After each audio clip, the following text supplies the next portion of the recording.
suspended before lunch the member for South and Central Andros. On the floor, the chair recognizes the member for South and Central Andros. Thank you, Mr. Speaker.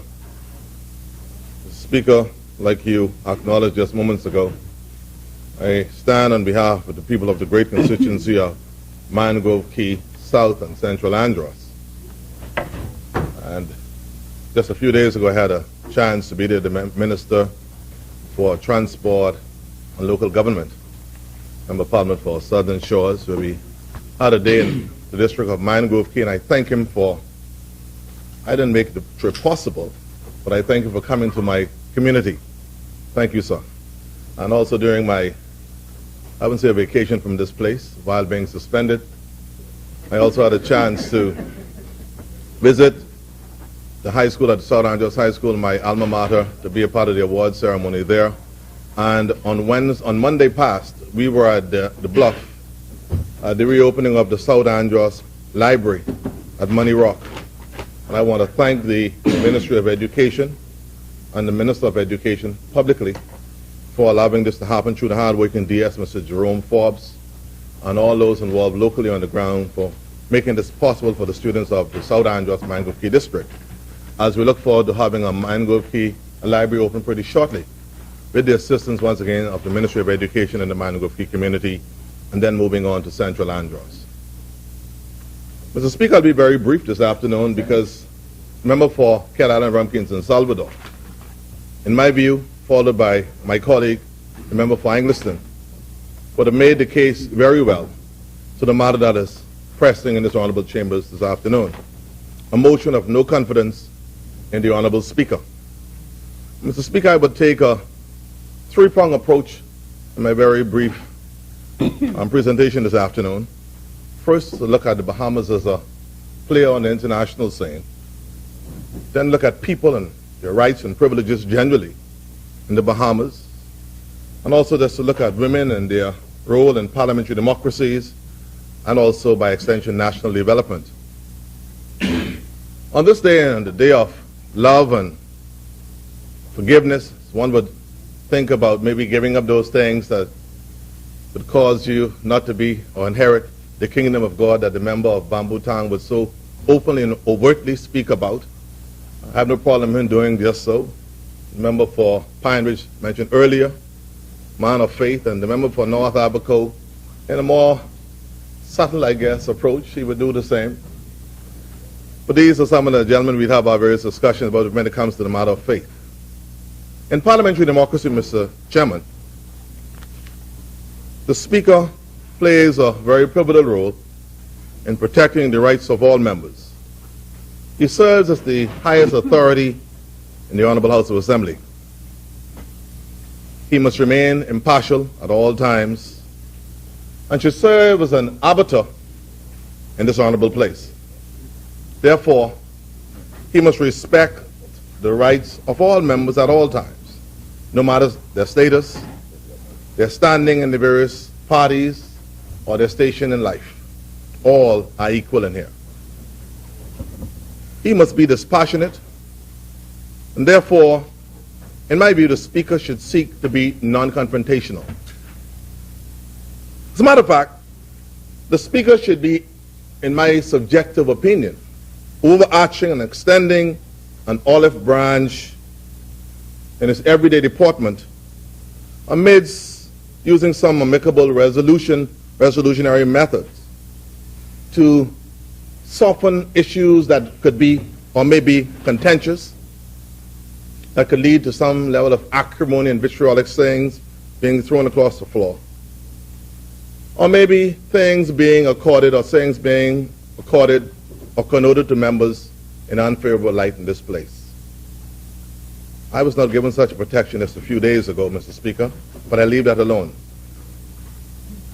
The Speaker, Mr. Chairman, should be the grown-up one. When he sees something that may be brewing on the horizon that could create something untoward, or maybe something that he can curb or nip in the bud, maybe that's called for a suspension, and ask members to come together so that we can sit down and discuss those matters that are creating some unnecessary wrangling in this honorable place. I noted the fact that we in the Bahamas are a part of the Commonwealth, CARICOM, the larger world. Speakers Commonwealth Organization has had their recent meeting. And people expect much from the Bahamas. They expect us to be a beacon of hope, to adhere to democratic processes, fair play, equal opportunity, and the rule of law. Considering the past of our country, we'd all hoped that we wouldn't have to be here today. Whereas we look down this hallowed place, at these walls, where we'll have to be repudiating, some rejecting, others reviling, others speaking in a most condemnatory tone to the action of our beloved speaker. Mr. Chairman, I must note the fact that we are here today simply because the member of Angleston decided to make an intervention and to speak on behalf of two young women. I wouldn't want to say two young black women, but that is the case. In the community of South Eleuthera, Holly Pierce Barrett, Danielle Gibson. And as we're talking about those persons who have been terminated, Mr. Speaker, I can't help but note my good friend and buddy who's watching just now, Minister Dwight Ambrister, who just a few days ago was terminated by the Ministry of Tourism. But I say to you, my brother, and to those who are watching all over this Commonwealth, do not lose hope. There's a bright side somewhere. And all I'm saying to you, once you've given it your best, and if that's your fate, hold fast, because better days are coming by and by. Hold the faith, Minister Dwight. Many are praying for you and all those who have been affected. Mr. Chairman, women of high potential have advanced more slowly than their male counterpart generally in terms of both their career progression, pay, access to equality, the list goes on, even though they employ their employers through career opportunities and management opportunities, have seen and measured their careers many times in a dissimilar fashion. But women continue to move on. Many organizations have neglected their critical talent of management skills simply due to this issue of gender biases, risk lagging further development, imperatives with their companies being thrown further behind, and therefore attracting less than competent individuals with less capacities than these same women who are sometimes pushed aside. So therefore we in the Bahamas have gotten wind of this fact that no matter what although we are, we want to maintain our men, and men will still want to remain as protectors, providers, and priests in our homes, that women must be a part of this process of development. Women political participation in various forums and international arenas, and may I say especially regionally, has been recognized, and today they are celebrated not behind the closed doors, but openly for their skills, academic achievement, nurturing spirit, strong work ethic, and which has led many of them being a part of the decision-making process, not only in politics, but also in many other arenas around the world. Women have remained, by and large, especially in the political arena, and I can speak directly of the Bahamas, underrepresented in forums such as this. And some would say it's because of religion, social, cultural factors, economic, the list goes on.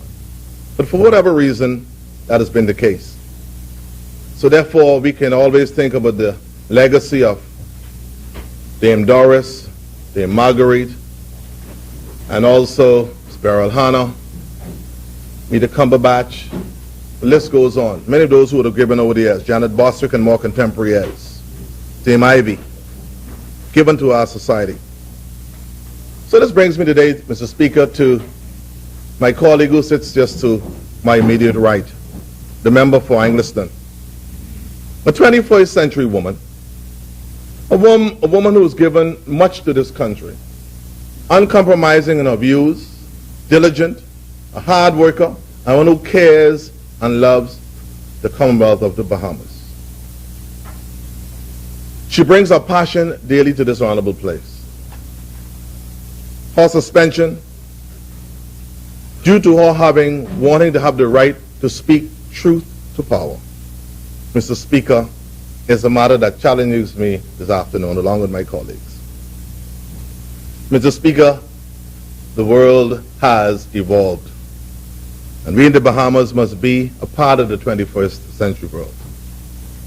We cannot exit the world, and women have got a role to play in this world. I'm not asking the Bahamas to be in a matriarchal society. I'm not asking that. And the member for Angliston would not want that. But this 4-time elected member, to have her named and suspended, when all of the correct protocols would have not been followed for the suspension, as noted by the leader of our party, member for Carolyn Rumkinson, Salvador. Article 8:10 in the rules book, 88.4, as he alluded to, says and stipulates what the process should be for this to take place. Motion put, voted upon, none of these things were adhered to. Speaker, rules are made not only for one side, but for both sides in this honorable place. And therefore, Mr. Speaker, it's against that backdrop that I am challenged to leave the Speaker unscathed, and therefore must join my contemporaries this afternoon in condemning his actions in this honorable place. Mr. Speaker, no amount of mischaracterization, misconstruing, misrepresentation, or should I say, even if I were to make a mistake, would it quiet me in representing my people of the great community of South, Central, and Mangrove Kiandros. On the global side of things, Mr. Speaker, the Bahamas, like I mentioned earlier, is a part of the CARICOM community, the Commonwealth, UN, ACS, the list goes on.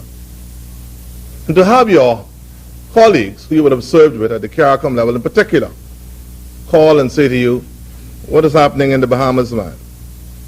Because the thing it is, whatever you do here locally has implications for how people see us as a nation on the world stage. Nothing remains in the local community or in the parochial community any longer. As soon as you get this done, the world can see it.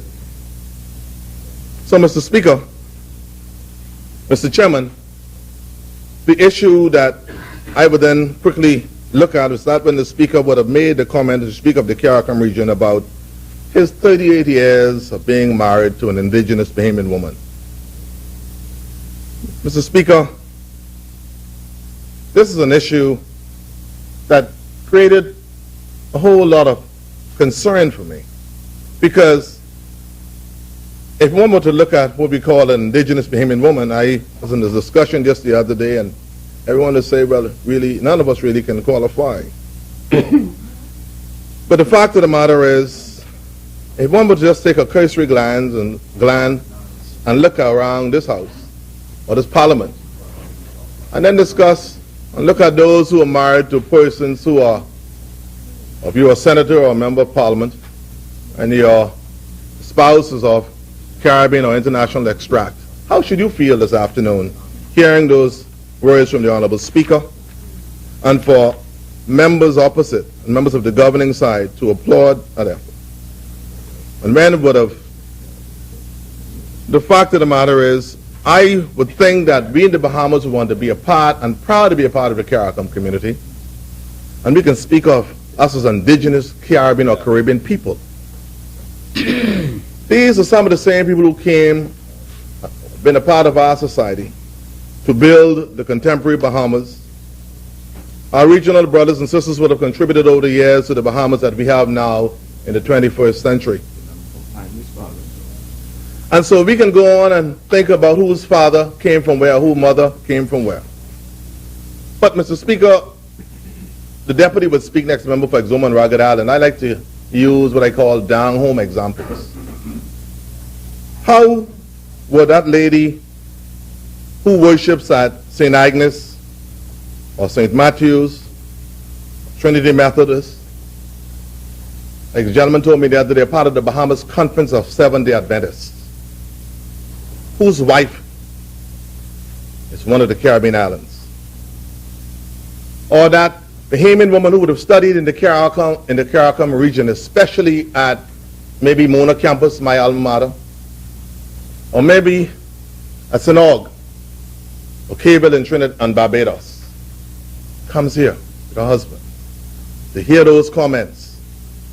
And you'll be surprised to know who spoke to me and who were offended by these comments, by this commentary.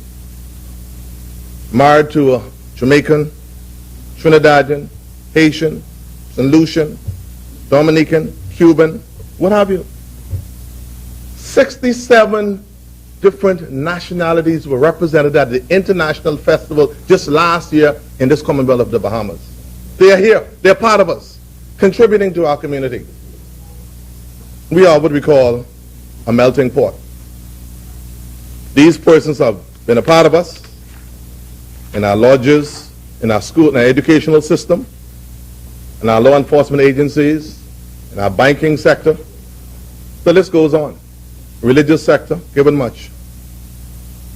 But as I hasten on, Mr. Speaker, there's another issue that I kind of had some views about that. I am not the person who would actually lead the commentary in this one, but one that I was in, I'll say where I was in Starbucks in Palmdale. And I had some young men, remember for North Abaco Smiles, I told them I got to bring this up because it bothered me.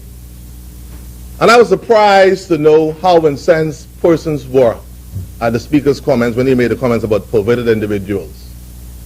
North Abaco I said I was going to say, but I had to say it. And to see how aggrieved persons who some connoted as being perverted were. And this group of young men came up and talked to me. And they say, we know your antecedents, and we know this and that about you. And I smiled. But I saw hurt on one of their faces. One of their faces, pardon me. At the end of the day, Mr. Speaker, our Constitution speaks to Christian principle. It is not Christian, as the Honorable Speaker would have said, as an ordained minister, to condemn people, and that isn't God's way. And I think we've got to be careful how we say things. I have my very strong views about some things. But I've also known at the end of the day that the Bahamas must subscribe to some international conventions and norms. We must make decisions that are good for us, primarily. But at the end of the day, we are part of the international arena.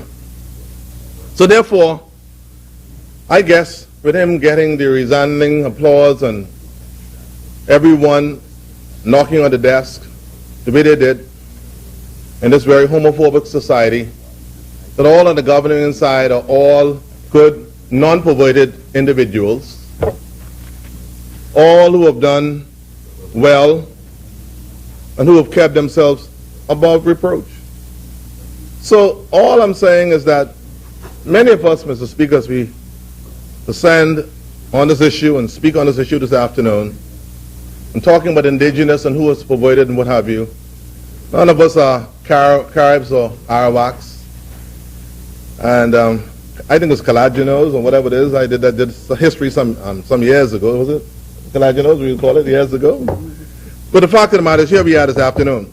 They are also taxpayers, Bahamians, contributing to this society, and they have rights. And once they don't invade your space, you don't invade theirs. And they were very hurt by the comments by the speaker. Now, on my own religious and personal views, I have some views about some things. But I think the speaker must be in a different position when he would have. And see, let me tell you why. The speaker, why I think these people who met with me, I think it was pretty coincidental. And I felt a level of empathy for them. Because knowing the kind of person I am as a Church of God conservative man, that's who I am, but also understanding parliamentary democracy, domestic and international law to some degree, and simple human decency, I think that we should also understand that we are part of a community that should be all-inclusive. And we should not throw people away by castigating them. People expect different from the speaker's chair. People expect tolerance, understanding, especially when it comes to human understanding from the speaker's chair. Also, Mr. Chairman, I am not the spokesperson for that community, but I thought I should say that in my speech. I thought I should say that in the speech this afternoon. So I said, also, Mr. Speaker, I should note this afternoon that when one looks at the commentary made by the speaker, looking at the Hansard and the interpretation thereof, and the fact that the speaker virtually would have alluded to the fact that him getting the copy of this transcript that he got from the Hansard was one that he questioned. And he gave some political kind of innuendo to how it was made up and put together for member for Angliston. It couldn't leave a good feeling in the staff at the Honorable House of Assembly, headed at this time by the, Mr. David Forbes family. Because at the end of the day, these people are hard-working people, Mr. Chairman. They work hard. They work under less than what I call the best condition. A place that has its technological challenges and doesn't reflect the best in infrastructure for what we see in most recent and fledgling parliaments around the world. I think it was the most unfortunate commentary the Speaker and the committee made relatively to the staff and their professionalism in this honorable place. And the comments, I think there's nothing should override the comments that would have been documented in the Hansard that was used by the member for Angliston. Mr. Speaker, the action taken in this House by the Speaker towards the member for Angliston was wrong and, in my view, willfully demeaning. It was unfair, and it's also unfair for me, Mr. Speaker, to have been suspended along with the member for my leader for Cat Island, Rumpkins, and Salvador, Rugged Island. Matter of fact, in my view, our record should be cleaned, and this whole suspension should be rescinded. And therefore, our record should reflect differently. I should not see that I was absent or suspended because of what would have occurred a few days ago. Because the Speaker, Mr. Chairman, had a chance to sit, to write, think, and be deliberate. As he presented, I would even call it a soliloquy against the opposition on that fateful morning. A day later, a verbal onslaught for virtually 41 minutes. In my view, Mr. Chairman, the Speaker would have brought this House into a state of public contempt. This afternoon, I would hope, as I'm about to take my seat, that USA, and members would allow through USA, this chair, the members of the governing side, would allow for the whip to once again be lifted, where members could speak openly to common and human decency, freedom of speech, and goodwill for the Commonwealth of the Bahamas. Stop stifling debate. Mr. Speaker, it is bigger than the member for Angliston, who I support openly this afternoon. Because I mentioned earlier, the day has come when women must be a part of that process also. And that old way of doing things in this didactic, patriarchal way must be a thing of the past. And I think we should have, there must be some level of symbiotic relationship developed between men and women on these issues. And not a patronizing kind of development in these elements, in these issues, and these developments, Mr. Chairman.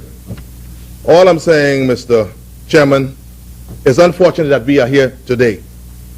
So therefore, it's against that backdrop, about to take my seat, that I stand and unequivocally support the member for Angliston, and also stand against the suspension by the Honorable Speaker and the actions and his deliberation in this honorable place. Someone who's been around here a little while and have seen developments with speakers. Mr. Speaker, Mr. Chairman, this one bothered me. As the 54th Speaker, and one who I have a little level of attachment to. That's why it was a little difficult for me to do this. And I'll say this as I take my seat, because when you come for equity, you must come at a level of, I call it clean hands. The member for the Speaker is one who, when he came, I was glad to see him and give him a brotherly hug. Because when my grandmother, at the age of 83, was transported to New Providence, and I always talk about Mama, I'm not ashamed of it at all, and needed blood at the Princess Margaret Hospital, so I tried to compose myself. The first person to give blood was Moultrie. And that for me is very personal. So it takes a lot for me today to stand up here when I didn't have no one hardly to turn to for blood for my grandmother. Looking at it in 1996, upon not so long returning from university, Halson Moultrie filled that void and got other brothers from his church to come and do the same. This is not easy for me. I'm the kind of person, if I have a friend, I have a friend. If I'm loyal, I'm loyal. And so today this hurts me. So therefore, Mr. Speaker, it's against that backdrop. I'm saddened, but I must. I'm compelled by my very nature to be honest and direct, to support my party and my leader in condemning the actions of the Speaker and supporting the motion of no confidence. And may, whatever occurs in this process, if the Speaker is to return in this honorable House, it would have been a teachable moment for him, and one that we in this Bahamas could only go forward from, and learn that we are all God's children. We all have a role to play, and that he, leading this honorable place, where laws are made under the understanding and the rubric of parliamentary democracy, must know that he is the main arbiter in that process. So we look forward, sir, after the vote would have been had, to a day, a brighter days in this honorable place, where we could continue to build a Bahamas that is all-inclusive, and where all can be equally represented, and we all can be a part of that brighter and better Bahamas as we move forward, onward, upward, together. Thank you, Mr. Speaker. Mr. Chairman. As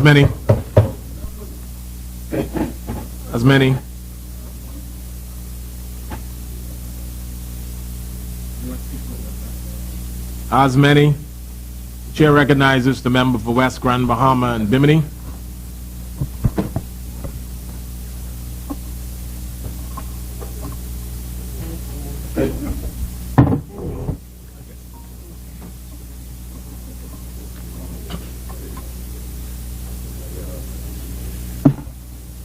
Mr. Deputy Speaker, I rise on behalf of West Grand Bahama and Bimini, where positive growth and development is inevitable and constituents are preparing to make it happen.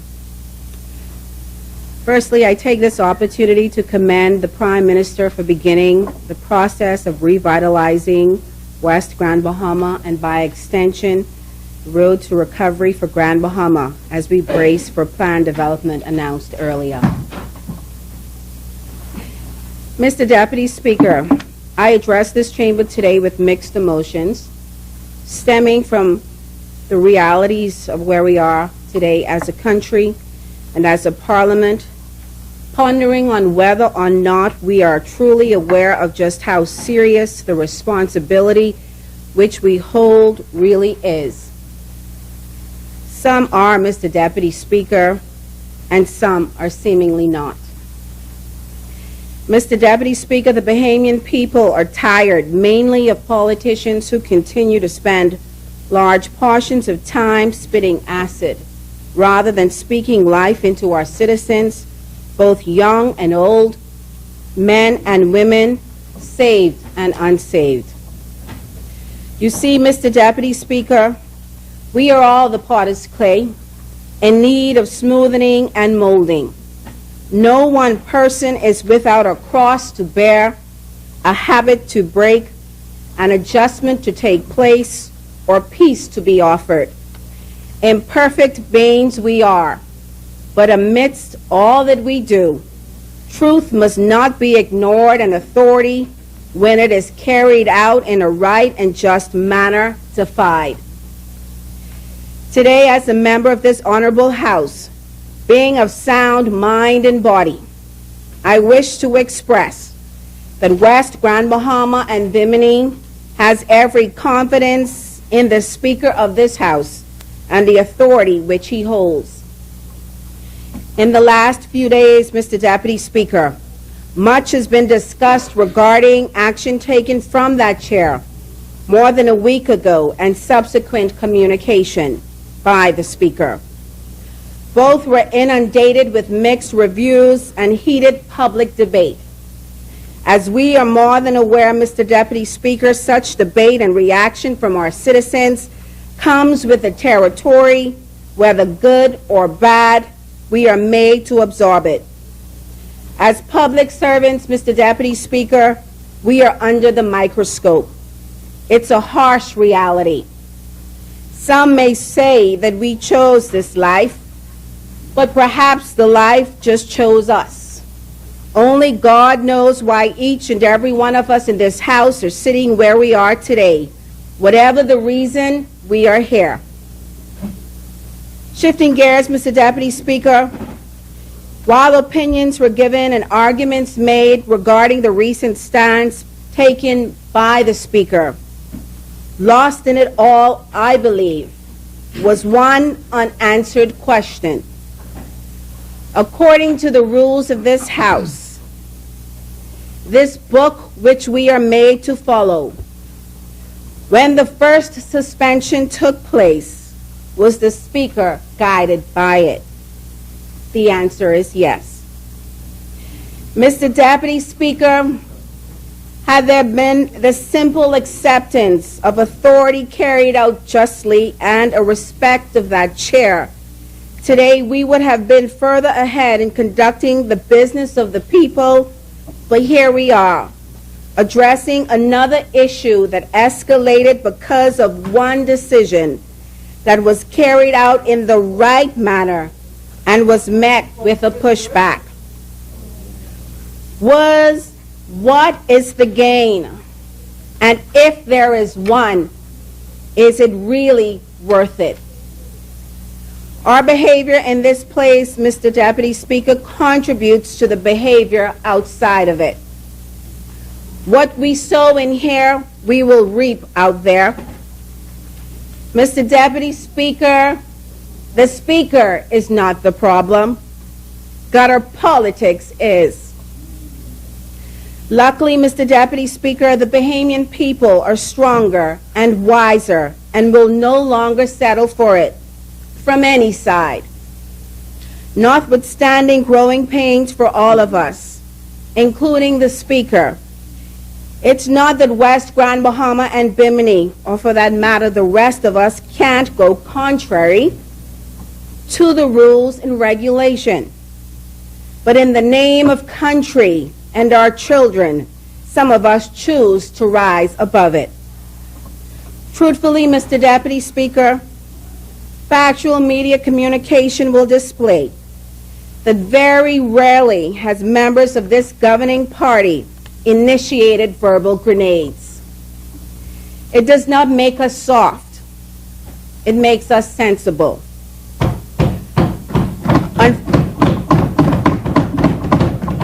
Unfortunately, we have not been perfect in our aim to dart those grenades without a response similar.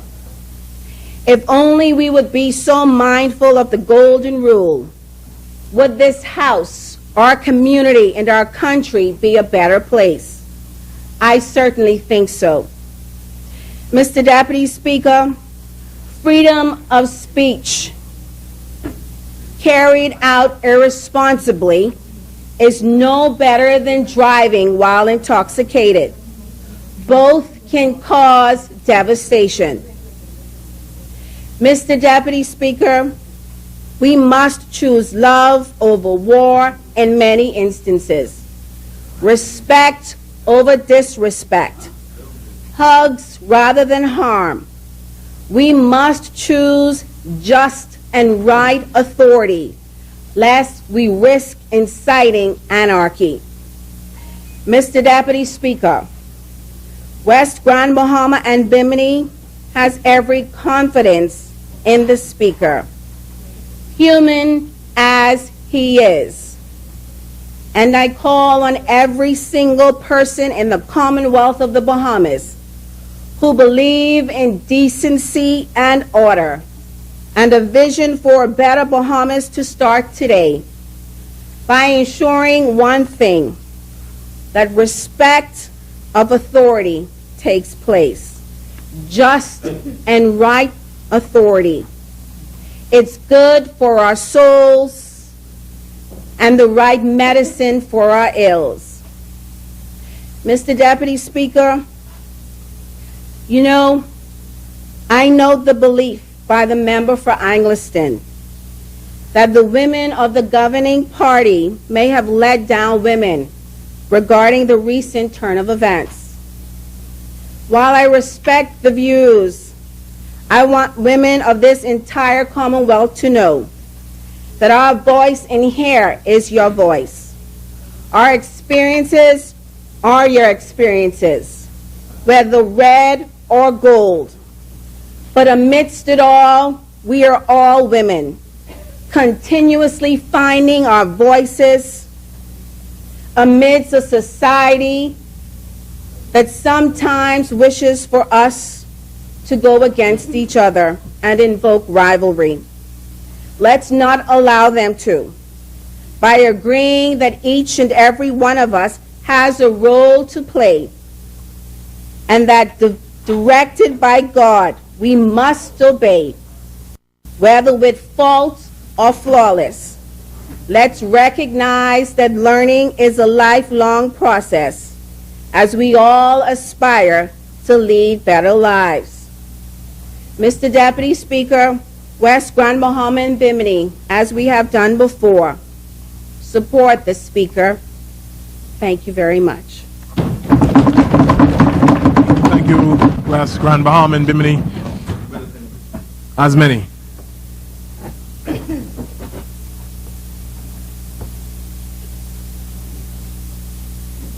The chair recognizes the member for Exumers and Ragged Island. Thank you very much, Mr. Deputy. I rise on behalf of the resilient people of Exumers and Ragged Island to give my reasoning why I no longer have confidence in the Speaker of the House of Assembly to remain in this position. I do wish that it had not come to this. But I noted the doubling down by the member for Bamboo Town, effectively endorsing the wrongdoing of the Speaker, whilst giving him great praise. This is without question a low point for parliamentary democracy in the Bahamas. It's simply shameful, disgraceful, Mr. Deputy. I do wish that it had not come to this. The Bahamas is a country, though beautiful and vibrant, that is plagued by issues that need urgent attention. From crime to a lack of proper health care, to an education system that is desperate in need of reform, to a looming constitutional crisis with regard to immigration, to the age-old problem of illegal immigrants as illegal sloops continue to pull on the shores of our capital island, right next to the military base. We need tax reform, economic reform, constitutional reform in other respects, transportation reform, aviation reform, social reform, criminal justice reform, food security reform. Ghettos that are falling apart in our inner cities litter the landscape where proud bedrocks of Bahamian society once stood. And for too long, we've focused on who is to blame and dug in without the clear dedication, in my view, that is required to move our nation forward. I want to clearly state, Mr. Deputy, that I got into politics for national service. It certainly wasn't for the pay or for what some believe are convenient hours of work or whatever celebrity or perks might come with the job. I assure all under the sound of my voice that I didn't have an interest in that. My interest was to help people, to help my island, to help my nation, to give back to the country that gave so much to me. And I am thankful for every single voter and resident of Exumas, Exuma Keys, and Ragged Island, those who did and those who did not vote for me. And though this has been the opportunity of a lifetime, and an honor that stands up there with being a husband and a father, I can categorically state that I did not come to this place for this. Being in an opposition much diminished in numbers, I did not expect to move mountains in this parliament, but I intended to bring a fresh perspective, new ideas, and a message of hope, a message of action and accountability that the people of my constituency said was important to them. I intend to bring a level of clear thinking and to put pressure to bear on the current administration lest we forget what its job is and how much the people need them to function effectively. What I did come here for, what I did not come here for, was to sit and listen to affirmations of xenophobia and homophobia and twisted logic as to how women should know their place and their role, and to listen to grown men and women of honor applaud as one of their own, describe the circumstances in a relationship that prescribes when a woman should be beaten. I wept for my daughters when I heard that and the accompanying approval. I hope that my youngest grows up in her Bahamas and will find this place better than that, that the people who represent her and our older sister and brother will know better than that. I note Michael's swift apology, but no such thing of the many who endorsed her remarks, whether in their silence or otherwise. I hope, Mr. Deputy, during my time here I can make a difference so that we will see a Bahamas that reflects better values than that. That's what I came here for, to do good, to leave the country better than I found it when I came here. I did not come here for an administration and a speaker who appear shockingly unprepared. I certainly did not come here as an adult to be treated as a child by a speaker who lectures members of parliaments in pedantic terms. And I certainly didn't come here to be suspended from the House of Assembly for simply rising from my seat withdrawing from Parliament because my parliamentary caucus did not wish to hear a most unparliamentary attack on the former chief clerk using the cover of protection of the Speaker's chair. I am still perplexed, though such is life, as to what action prompted the suspension of the entire opposition. I read Rule 88.3 in the Rules of Procedure of the House that the Speaker cited when he abruptly banished us last Wednesday. And this isn't from one of the mystery rule books whose existence the Speaker has ordered an inquiry into. I read it in the very rule that all of us received, including the Speaker, when we came here for the first sitting of this session on May 24th, 2017. The leader of this opposition has cogently litigated this issue, but some things deserve repeating. The rule states the Speaker in the House or the chairman in the committee shall order any member whose conduct is disorderly to withdraw immediately from the House or committee for any period of the current sitting not exceeding 2 sittings. I must question what the disorderly behavior was that prompted our suspension. In fact, it must be gross disorderly behavior to warrant such actions. Dictatorial. Is gross disorderly behavior walking away from the Speaker and withdrawing oneself from the chamber as he tore into a private citizen? Is every member of this House not allowed to come and go as he or she pleases? This isn't a prison. We still enjoy free movement. We still enjoy free speech and the basic rights that our forefathers fought so valiantly for. Should we ask the Speaker's permission to be excused for whatever reason from now on, the way we did in grade school? Should we raise our hand, or would it suffice just to pass a note? I am satisfied, Mr. Deputy. I am satisfied, Mr. Deputy, that having recognized the Speaker when leaving, that there was no disrespect or disorderly behavior, as the Speaker seemed to suggest, on this blatant overreach. The Speaker's role in parliamentary democracy is to protect the right of the minority and not to trample on them. His role is to ensure that all members, whether a minister, opposition, or a backbench, have the protection to be heard equally on behalf of the people they represent.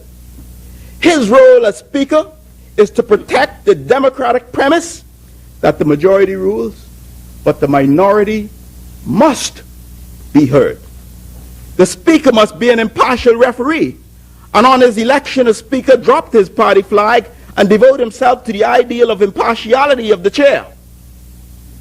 Now, I am advised that even facing a no-confidence vote, that the Speaker condoned the request from the governing party to wear party colors under the guise of Valentine's Day.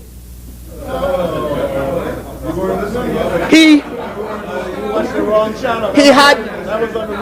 had an opportunity.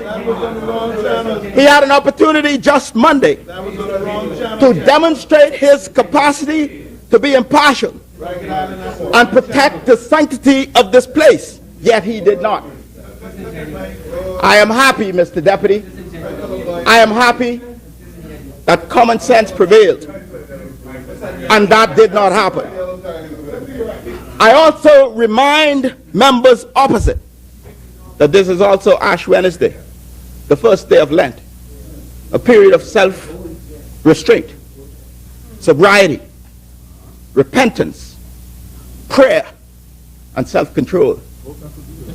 So though this has stemmed from those in one party raising a complaint about the clear lack of impartiality of the Speaker, what we are doing here today is a matter for serious consideration and a need to review the actions of the Speaker through the lens of the kind of democracy we wish to promote in our country. All things stem from leadership. All systems of government, all organs of the state rise and fall on the leadership at the top.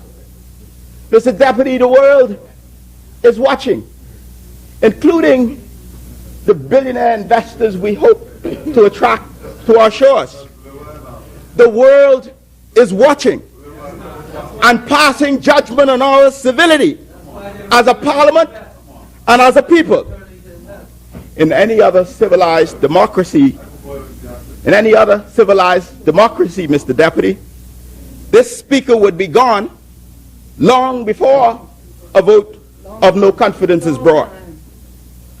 Our country is watching us and passing judgment on our maturity and our seriousness as leaders.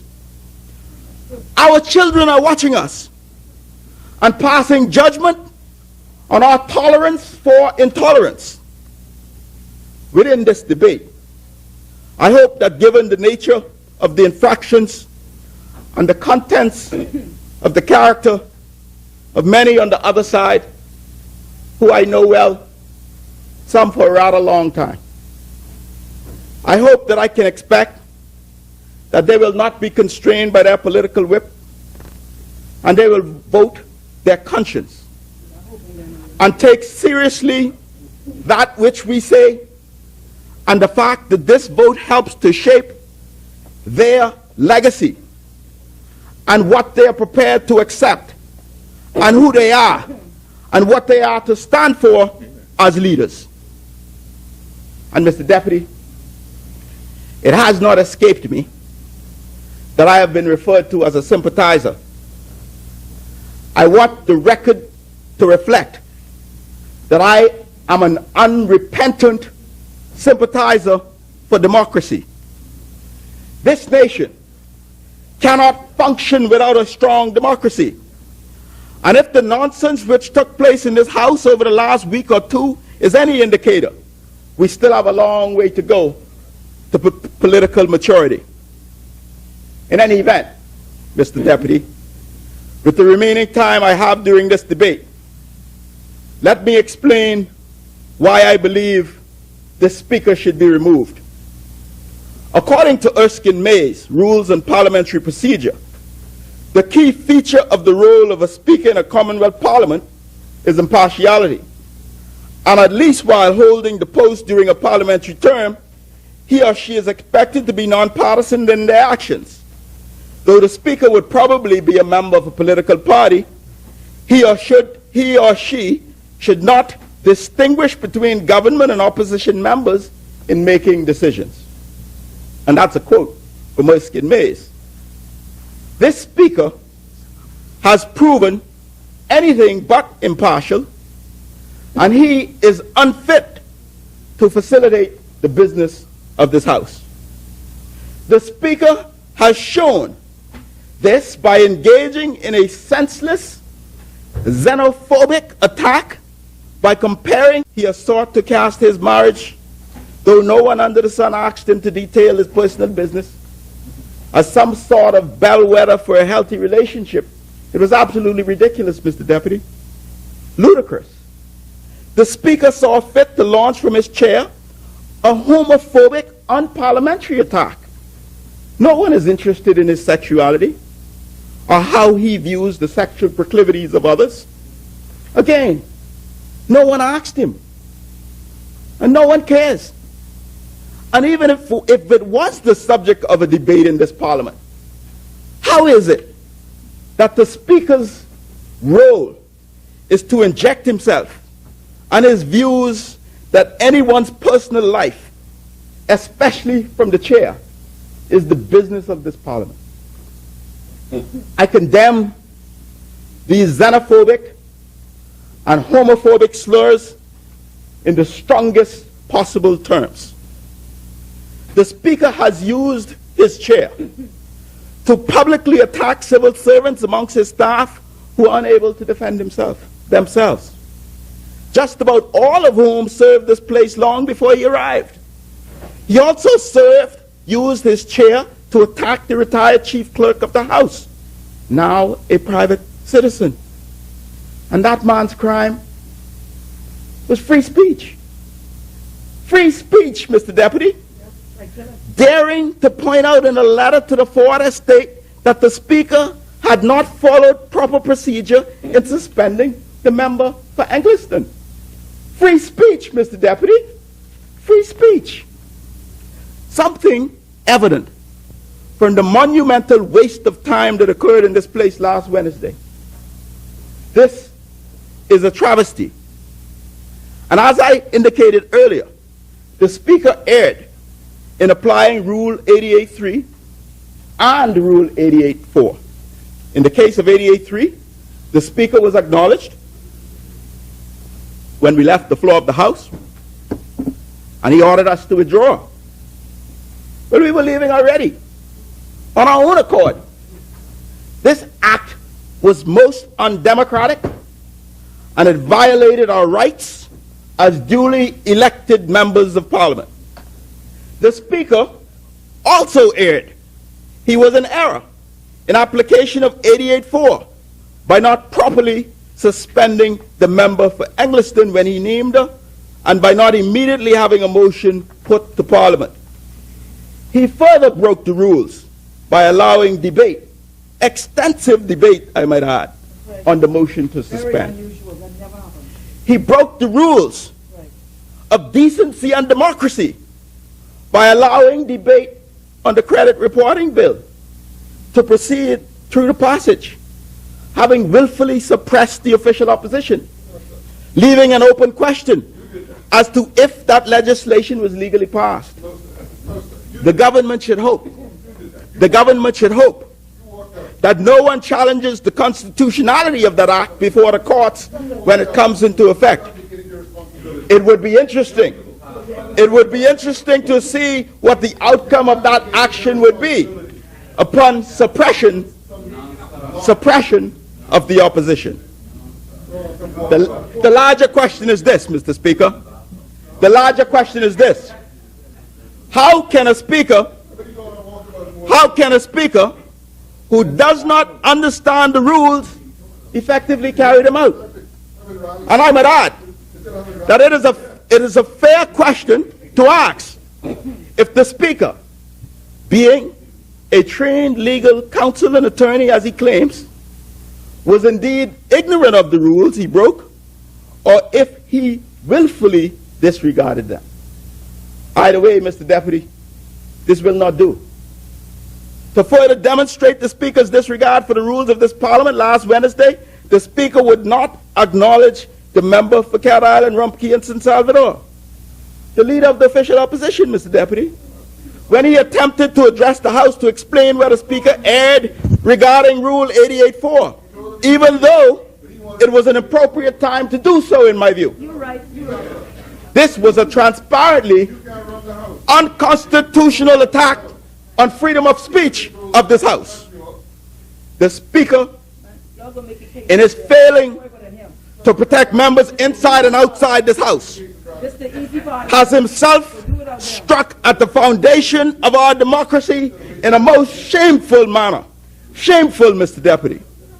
The Speaker launched one of his attacks based on a political press release issued outside this House. The political nature of his response and the embarrassing claim by the Speaker on how he tried to get information from this House to use for political purposes was really a sad moment in the history of this chamber. This is an esteemed place. Sadder still, Mr. Deputy. Sadder still, Mr. Chairman. Those who laughed and applauded then praised the Speaker, even though they witnessed the damage he had just done. Hopefully, Mr. Deputy, a little distance from that day has let many in here see the error of their ways, and they will now vote to redeem themselves. And I call on the Honorable Prime Minister and the leader of government business to announce to all, for all to hear, that the whip is off, so that each member votes their conscience in line with their personal core values. Vote their conscience in line with their personal core values. This vote is far too important to be about political expedience. And finally, Mr. Speaker, Mr. Deputy, the Speaker's recklessly the Speaker recklessly allowed unparliamentary language in letting a member advocate violence, domestic violence against women no less, and let a member of this House compare the relationship of the Speaker has to a member to a marriage. I just have to honestly say once more that this is still hard to believe. This is stunning to this new member, Mr. Deputy. I am satisfied that the Speaker is guilty on all counts and deserving of a vote of no confidence on all counts. The Speaker has demonstrated himself not fit to be the non-partisan guardian of the House and all of its members. And in condescending to vile personal attacks, Mr. Deputy, the Speaker has destroyed the basis of trust in his ability to be nonpartisan. He ought to recuse himself from this high calling. We cannot unring this bell, Mr. Deputy. Colleagues, this Speaker has clearly crossed the line. This Speaker clearly has crossed the line. I have shown that this Speaker has lost the capacity to be fair and impartial. He has himself admitted in an interview in the press that he is regretful only to the point of how his actions may affect operations of the institution in terms of moving forward. If we don't put it behind us, Mr. Deputy, naturally it would be difficult to proceed in such an environment so filled with adversity. Well, the Speaker is right. He caused this. He has lost the moral authority to hold such high office. He has already established his capacity to have a mean, vindictive, and spiteful streak, unbefitting of an impartial referee. He simply does not have the temperament for the job. He has not resigned, despite being encouraged to do so by the public, and so now he must be removed. Not to remove the Speaker sets a precedent that is dangerous for democracy. And Angleston pointed out, not to correct the record of this House has introduced into the vocabulary of this House now some very strange and troubling language. Very strange and very troubling. In addition to the Speaker's removal, we must see how we must cure the precedents that's been set by this most unparliamentary language that we observe. I therefore call on all right-thinking members from the other side who were repulsed by the Speaker's xenophobic, homophobic rant to vote with me. Anything else would be uncivilized and an affront to good governance.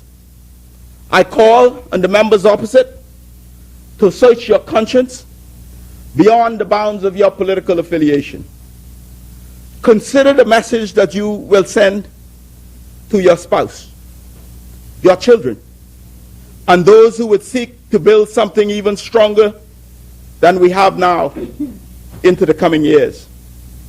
I believe if you do that, if you vote your conscience, you will see that we must move on with the Speaker, from the Speaker, and restore the work ethic, the sense of balance, and fairness to this Parliament that this democracy demands and deserves.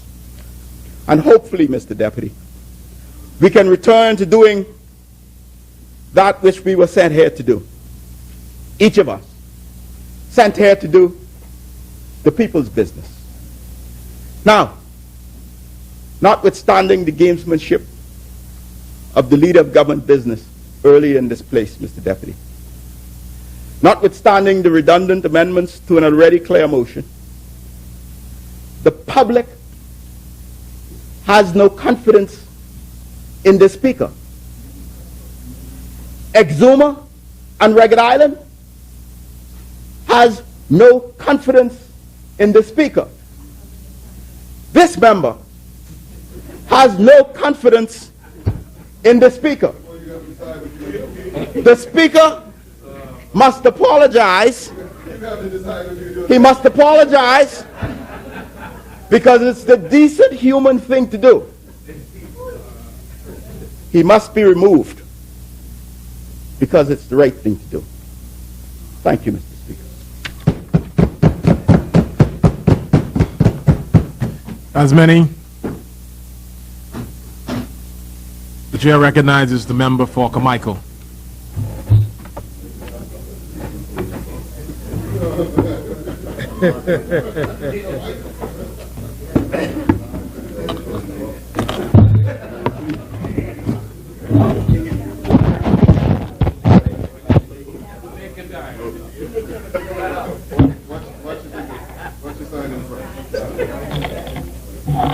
The member for Carmichael, please. Thank you, Mr. Chair. Mr. Chair, I was persuaded listening to my friend from Exuma and Ragged Island to just say a few words in this debate, because the manner in which the speaker has been pilloried by the opposition really caused me to reflect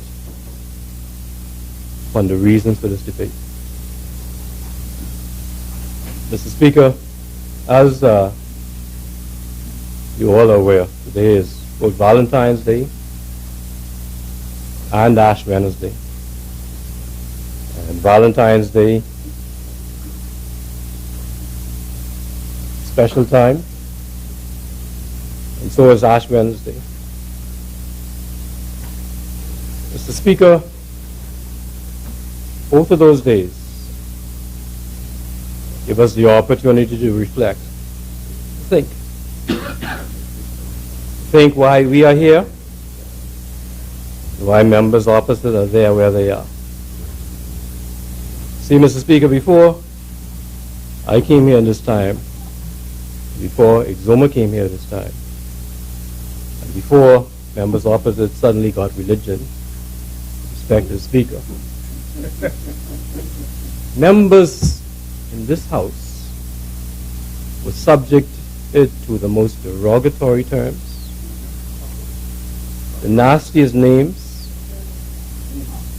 and they had speakers sit there and condone the conduct. See, members were called cockroaches.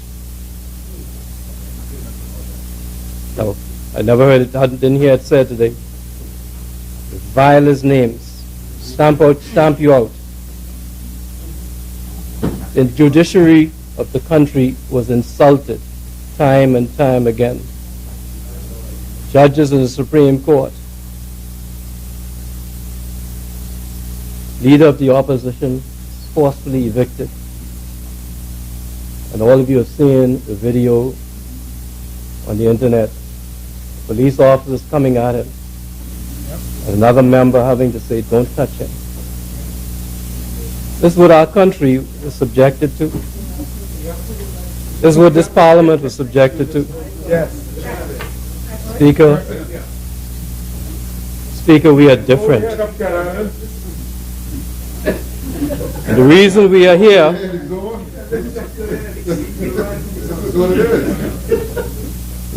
here, now, and the reason they are there, is because we are different. And because the Bahamian people voted their confidence in us, and they voted their lack of confidence in members of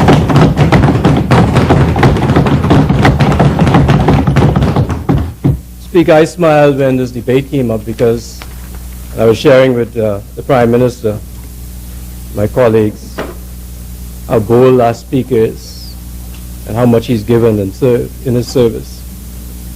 In comparison, I was thinking of what happens in the House of Commons in England. The tradition in the House of Commons in England is that when the Speaker is elected, the leaders on side have to grab him and drag him to his chair.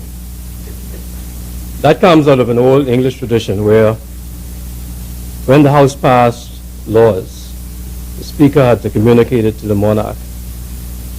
Very often the Speaker never came back. Was never heard of again. And so it's a very It's a very difficult thing. Speakers never wanted to.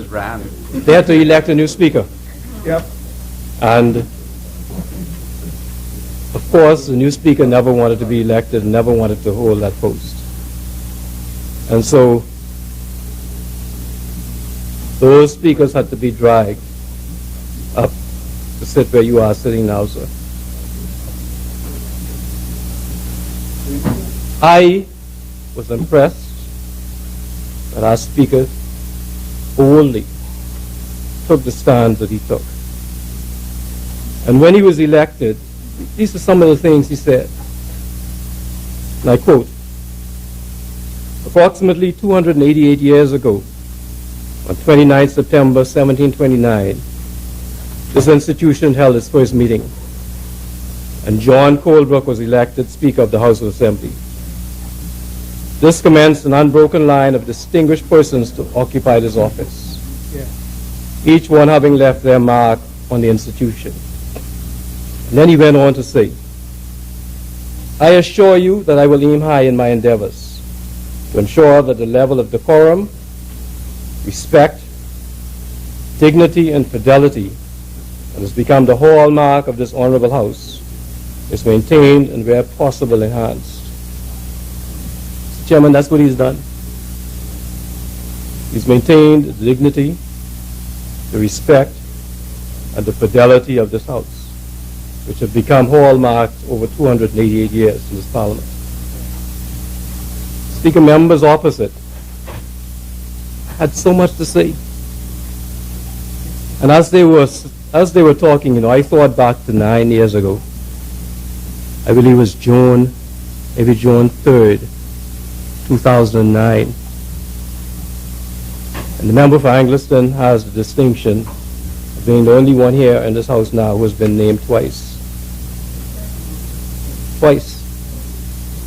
And as Yogi Berra said, as Yogi Berra was famous for saying, deja vu all over again. All over again. Refused to obey the law's rules then and refused to obey the rules now. Speaker, my mother always told me, you're going to deal with me? Yeah, deal with me. That's a blood libel. That's the same thing you did in the last debate. That's the same thing you did in the last debate. That is why, Speaker, Mr. Chairman, that is why this member stood up in last debate. The Speaker, Mr. Chairman, my mother always told me that you can't make the same mistake twice. The first time it's a mistake. The second time it's a choice that you make on purpose. Yes. Yes. So, Mr. Speaker, I looked at the transcripts, I looked in the Hansard. The Speaker of this House had more patience than a Sunday school teacher. On January 31st, the Speaker had to ask Angliston to sit 10 times. On 10 occasions. Yes, you want me to read them? I wasn't going to read this, Angliston. We know exactly what you want to become like, but we know you very well.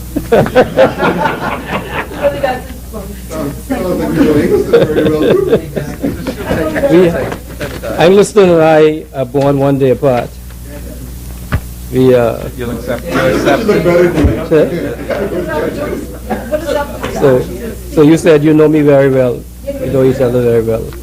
Take it from me, on 10 occasions on the 31st, the Speaker had to ask the member for Angliston to sit. 10 occasions. You concur.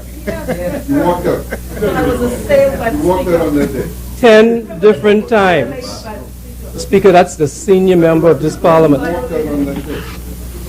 Chairman, instead of setting an example, senior member of this parliament had to be told on 10 different occasions, take a seat. And then, Mr. Speaker, notwithstanding the rules of this House and the rules of this House in Rule 88, 88.1 says the Speaker in the House or the Chairman in committee of the whole House may require, not ask, may require a member to withdraw a statement. That's what the rule says. It doesn't say the Speaker asks you to withdraw. It says the Speaker requires you to withdraw. On January 24th, that same member says, I am not withdrawing, Mr. Speaker. You can be free to do whatever you want. Yep. Act of civil disobedience, right? Go back to it again. Mr. Speaker, on January 31st, the member for Angliston, in defiance, said, I am not withdrawing. I will not withdraw. Speaker, there's an admission also in the Hansard where the member said, you asked me to withdraw it, I did not withdraw it. That's at least 3 occasions in the Hansard. Speaker has the power to require you to withdraw. And honorable members in this place, when they ask, are required honorably, as Fort Charlotte did. As Fort Charlotte did, when he was asked by Angliston, I didn't say anything when you were speaking, Cat Island. I don't know what's bothering you when I'm speaking. Okay. Too hot. The fire is in the kitchen. Mr. Speaker, Fort Charlotte acted honorably. And that is what we can expect or ought to expect from members of this House. That type of conduct, that if the Speaker requires you to do something, that you do it. That's what the rule says. There is supposed to be one set of rules for everybody. Not rules for the privileged elite, because you've been here 20 years on your way. Speaker, we can't say that the rules apply to everyone except us. That's not the way. That's not the way it goes. And Mr. Speaker, I applaud the patience of the Speaker in the face of the Speaker, Mr. Chairman. I sat here and I listened to the Speaker having to sit there and being accused of ambushing a member. And being accused of targeting a member.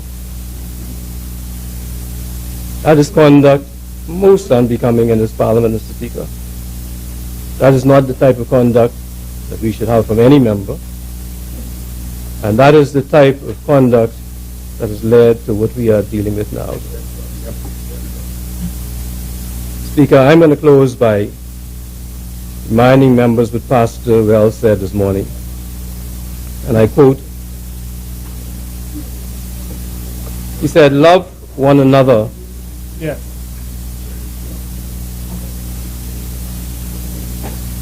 So I say to members opposite, in love.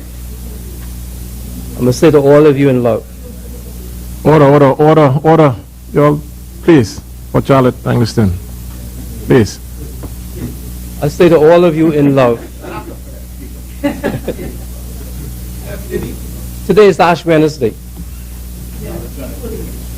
And for those of you who would have wantonly breached the rules of this House, this is the ideal opportunity to repent. Yes. To apologize to the Speaker and to this House so that we can move on with the business of the Bahamian people. The Speaker has been fair. He has been patient. He has been dignified. He has been honorable. He has been unbiased. But he's run a tight ship. And sometimes people can't tolerate that, Mr. Speaker, Mr. Chairman. The office of Speaker deserves respect. We on this side intend to give the Speaker respect that he deserves. Carmichael intends to give the Speaker respect. Carmichael has the greatest confidence in the Speaker, Mr. Chairman. And we support the motion has been amended.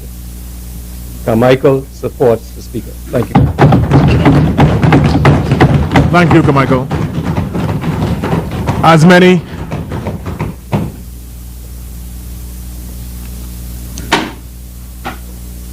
the chair recognizes the member for Kalani. Thank you very much, Mr. Speaker. Mr. Speaker, I'll be very brief today, as time is moving along fast. I had not attended my church service this morning, and I'm hoping to get out here by 7 o'clock so that I can get my ash also. But, Mr. Speaker, I listened attentively to the member for Cat Island, Rumkey, and San Salvador, the leader of the opposition. And I was moved when he said that he would hope that the Speaker can be selected independently. And I would challenge him to that. That's the interpretation. I would challenge him to that. That the Speaker is an individual who the government and the opposition can agree upon, and that Speaker runs into a constituency unopposed. Yep. That's democracy. If you want to go that road, we will go that road. Yes.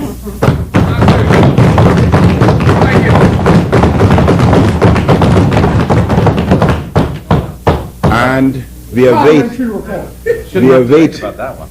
your input so that we can commence parliamentary reform.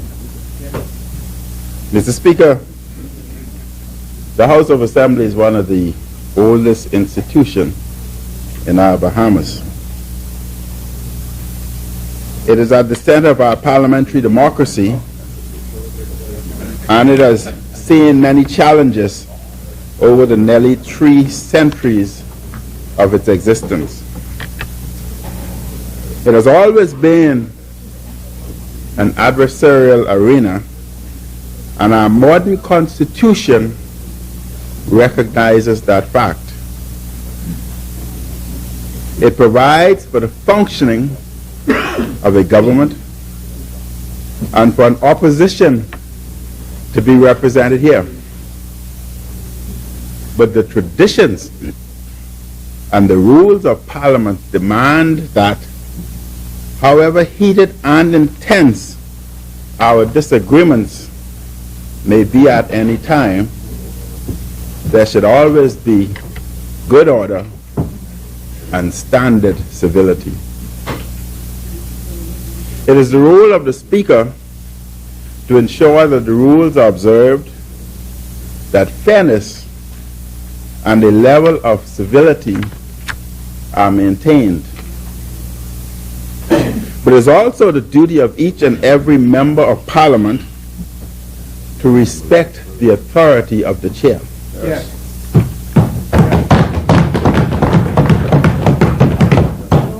And to assist the Speaker in maintaining good order at all times. It is unfortunate, Mr. Speaker, it is unfortunate that the PLP, having been roundly rejected by the people in the last election, have sought to rile up its waning support in the country by deliberately disrespecting the chair and challenging the authority of the Speaker. Unfortunate. Leading this unworthy charge is none other than the member for Angleton. And this is not the first time she has done this. This time, Mr. Speaker, this time, perhaps she has an additional motive, which is to convince their followers, a motive to convince their followers that she would make a better leader than the current leader of the opposition. Next convention. I've been down that road. I can advise you. Don't jump up defending all the time. It is also not the first time, Mr. Speaker, it's also not the first time that the PLP has resorted to this kind of tactics. They did the same thing in November 2010 to the Speaker, the then Speaker, Alvin Smith. Yep. Yep. And you would recall that you did a similar thing to a former Speaker, to a former Speaker when in Seminole. Yep. Mr. Speaker, I wish to state clearly the values that are the core of the FNM.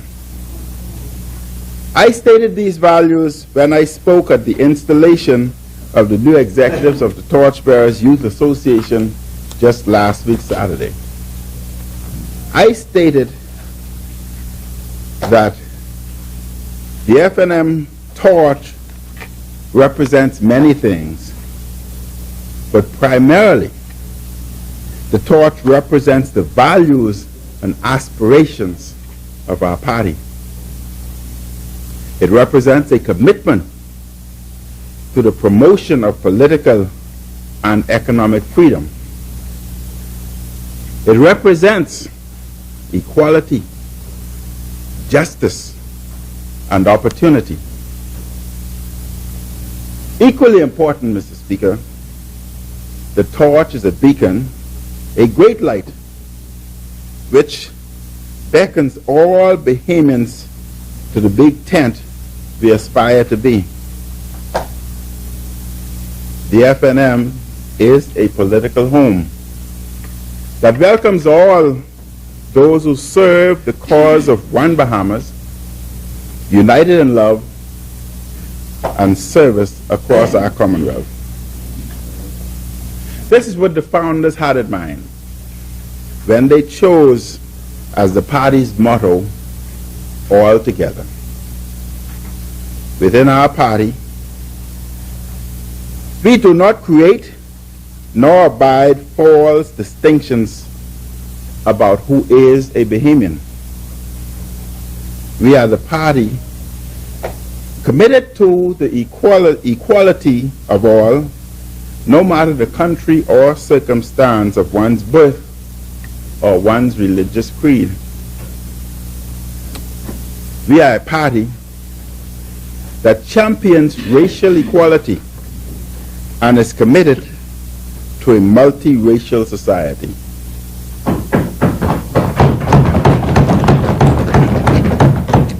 We are a party, Mr. Speaker, that champions gender and constitutional equality and women's rights. We are a party that successfully ran the first female for the House of Assembly.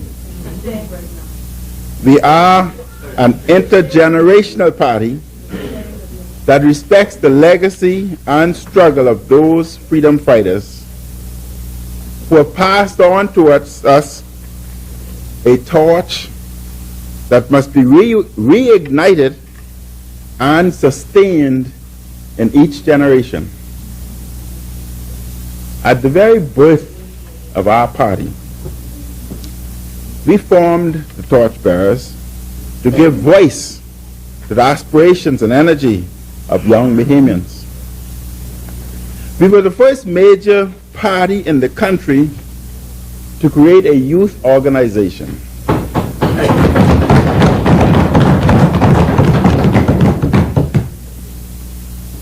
In this modern age, we are a party committed to diversity, tolerance, and mutual respect for individuals of different backgrounds and creeds. I told the executives of the torchbearers at that meeting, Mr. Speaker, that they should bear this torch with pride. Bear this torch with an abiding respect for the legacy and abiding values of our party. We are a party of respect. Bear this torch in a spirit of collegiality, humility, and the ability for self-correction. Carry our message far and wide, especially to a new generation who wish to join our free national movement. I said to them, Mr. Speaker, that in whatever they do, they must always put God first. And they must always be guided by their conscience. Mr. Speaker, I conclude by reminding all that the FNM is a party that respects authority, respects law and order. In this chamber, the Speaker represents authority.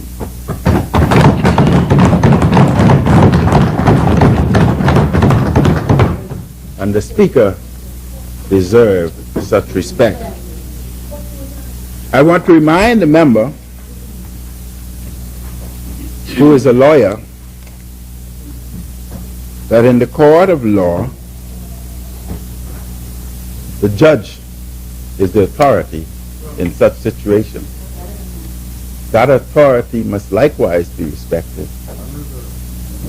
And if the member showed disrespect for that judge, she or he is charged with contempt. And that has certain penalties attached to it. We are no different. I ask the members to respect the high authority of the Speaker. Thank you.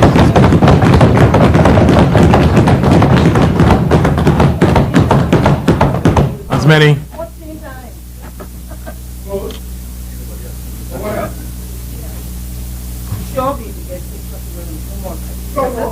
The chair recognizes the member for Cat Island, Rumkey, and San Salvador. Yeah, Mr. Speaker, I rise to wind up this debate on the motion of no confidence. On a vote of no confidence in the Speaker.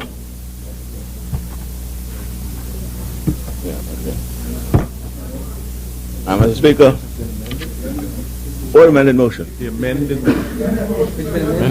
It's been amended? Yes.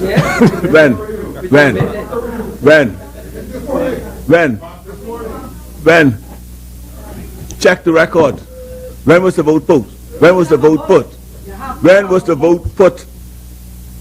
In respect, the motion was moved, but no vote was taken. And seconded. It was moved and seconded. No vote was taken. Cat Island, and Rumkey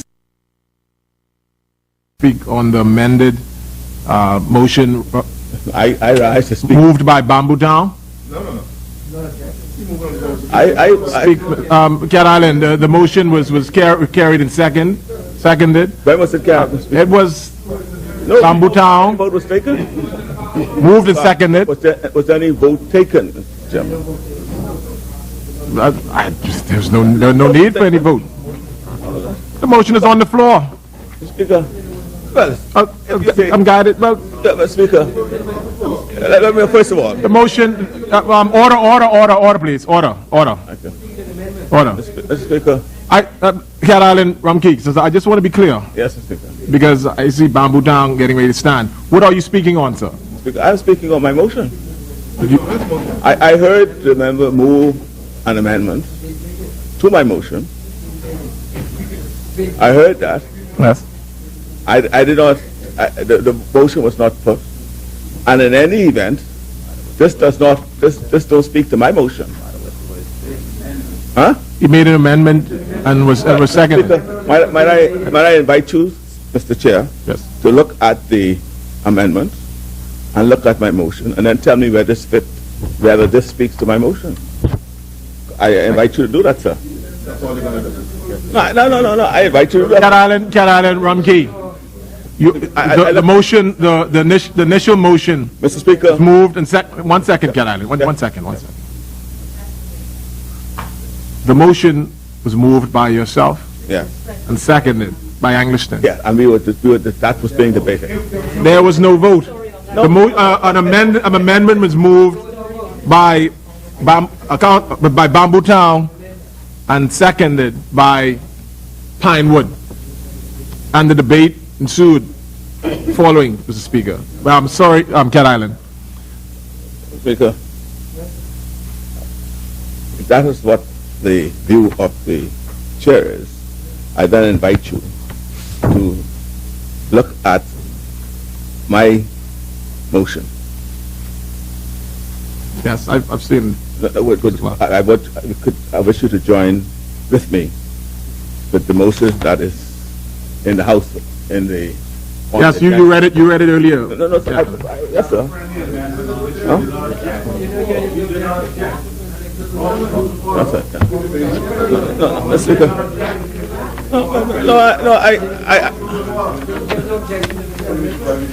Speaker. Mr. Speaker. Yes, Cat Island. I don't know what this amendment speaks to, because if you read, let's read it together then. Let us all read it together. But he read it. Let us all read it together. Order. This amendment speaks to a resolution, to a resolution that has a word whereas. Where in my motion is the word whereas. That's the amendment to which you wrote. Where in my resolution do you have the word whereas He amended that. for everything after to be deleted and substitute by what they want? He made an amendment to that resolution. So, And you didn't object. I object. I stand it now. I speak it now. Cat Island Rumkey, can you proceed on your speech, please? Mr. Speaker, The motion, proceed, Mr. Cat Island, proceed. Mr. Speaker, you understand the point I make? Carry on, Right? Cat. Mr. Speaker, no, what for me? I don't have to object. Mr. Speaker, Cat Island Rumkey, you have the floor. Can you Right, proceed, Mr. please? Speaker, I make the point. I make the point that my resolution has no word saying whereas, and this speaks to a resolution that has a word whereas. After the first word whereas, there's none in my resolution. Delete all and follow the substitute the following.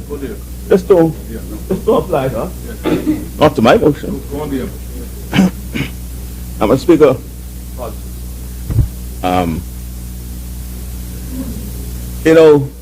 It was Robert Louis Stevenson, the 19th century writer,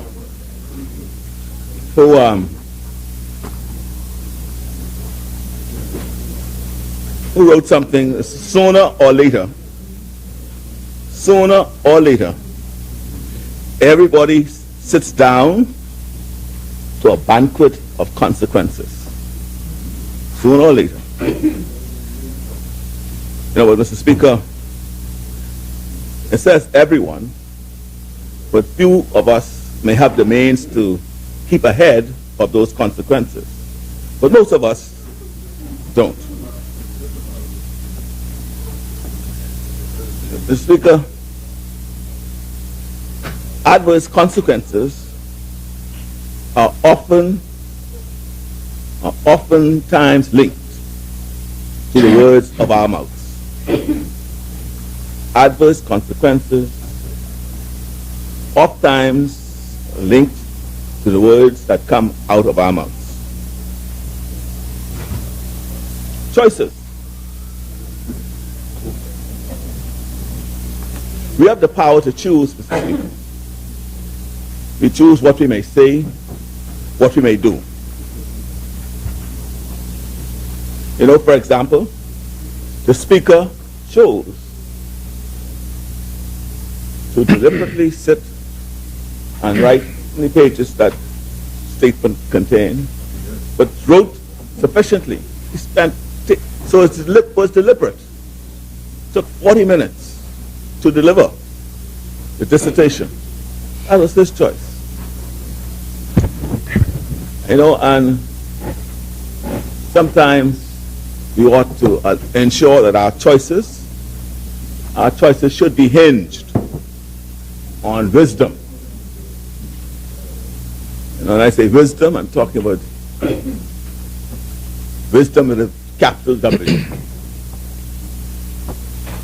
And Mr. Speaker, you know, everyone was quoting scripture, and someone over there suggested that we just found Christianity. It was suggested. I don't say, but you know, and you know, I had anticipated the chairman to at least intervene, if only on my behalf. But you know better. You know better. I expected you to have at least tell him, hold on. Proceed, Kenai. Right? You and I attend the same church. No. I have to kiss your wife every Sunday. But you should know Proceed, better. Kenai. You should know better, right? But, you know, the character of wisdom is in the book of Proverbs, you know. If you want to understand what the character of wisdom is all about, just check the book of Proverbs. I know what's interesting. Wisdom is characterized as a woman.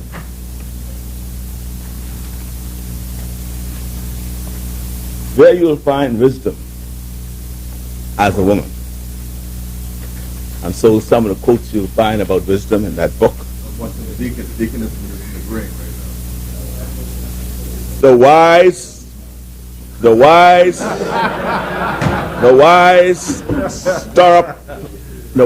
stir up knowledge. The wise stir up knowledge.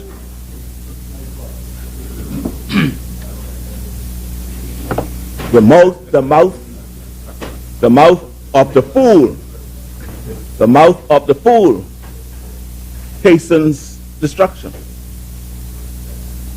The wise store up knowledge. The mouth of the fool hastens destruction.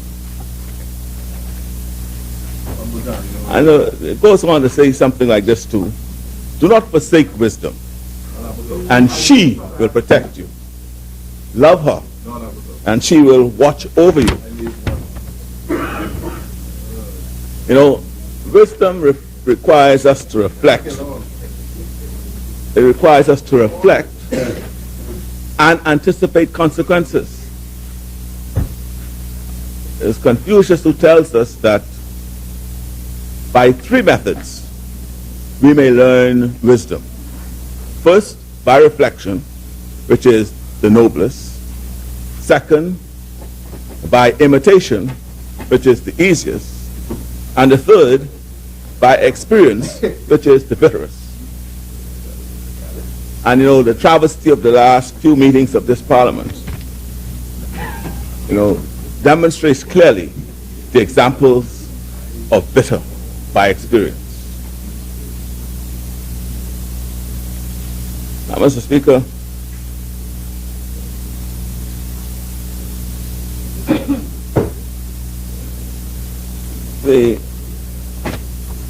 I am sorely disappointed in the member from Bamboo Town. I had high hopes, you know. High hopes for this member. But he continually dashes You know, he's embracing what I call the urn of disingenuity.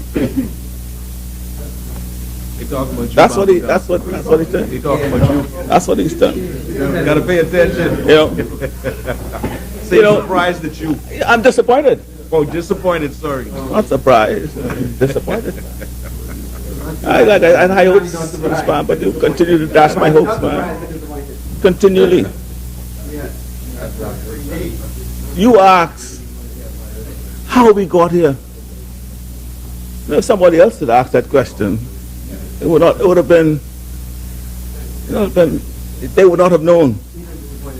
Right? And why we got here. You know why we got here? Yeah, Alan, address it here. This is here. He knows why we got here. The why is much ado about nothing, with which he had agreed with me. I sat and spoke with him, spent 2 hours with him. If he had hearkened, at the very least hearkened, right? At least if he'd hearkened. I spoke with the Attorney General. If he at least hearkened. That's how we got here. They are the authors. Order. That's order. Get Alan. I spoke to the Prime Minister. All they need to do is address the issue. That's how we got here. That's why we're here, Mr. Speaker. Right? And this is not about the member for Angleston. This is about the Speaker and his conduct. That's what we're about. That's what it's about. And so it's rather strange that I'm hearing read by the member of Bamboo Town that this Speaker has restored the honor, dignity, and respect due to the high office of Speaker. I heard him read something to that effect. Really? I wonder if he is hearing what others are saying outside of this house. I wonder. I laid on the table today the articles, headline in the Guardian this morning. It's up there. This table. High today. This table. Disgrace. The Tribune of this morning. Now. Order, young girl. Please. Carry on, Ken Island. Rumkey in San Salvador. You see, Speaker, you know, I will not follow the line that the Speaker does, because, if you tell him something. Carry on, Ken Island, Rumkey. I'll just stay, right, Mr. Speaker. That's what he read, right? And then, Mr. Speaker, I had to talk that because you want to know how we got here. I needed to let the public, the court of public opinion know that I moved to pursue this matter in peace. You, the government, rebuked it. That's why we're here today. And Mr. Speaker, I also heard the member say something about natural justice. The Speaker opposed natural justice. I wonder if they understand what natural justice is. Sometimes it's an esoteric thing, it's instinctive. It's got to be in you. You know when things are not fair. It's almost instinctive. But there are some other principles that's been enunciated by what is natural justice. The rule against bias. The Latin phrase is nemo judex in causa sua, right? You can't be the judge in your own cause, right? And here it is, you had the Speaker who judging the member for Angleston, he is the investigator, he is the prosecutor, and he is the judge and then maligning this member, and you say that's natural justice? You all heard him. Not one of you stood up to remonstrate that what you're doing, Mr. Speaker, is wrong. He investigated, he prosecuted, he judged, and what is more damning to the exercise, what's more damning to the exercise, he did that without employing the other limb, or the other, what they call, principle of natural justice.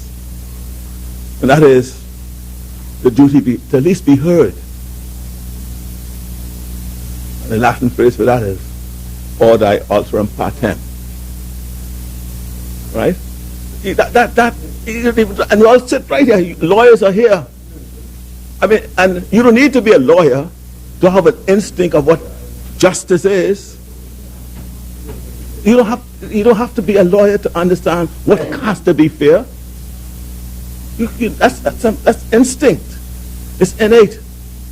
And there it is. You sat here, watched the speaker, as I said, investigate, prosecute, and then judge this member, and now you're going to say he's upholding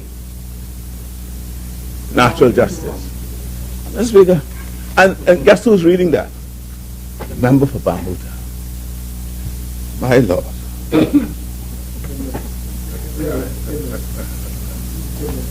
You know,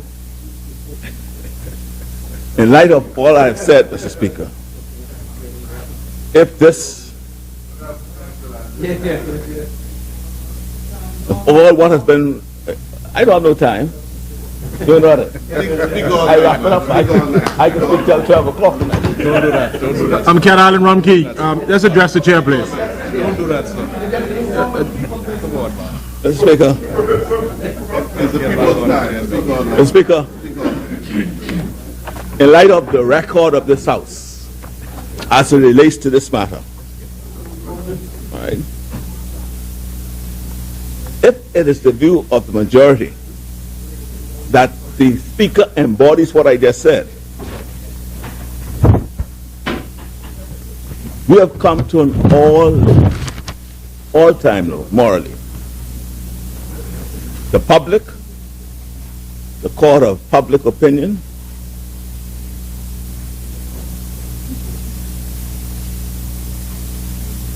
got the clear impression, and is getting the clear impression, that the moral and ethical underpinnings of the men and women who support this government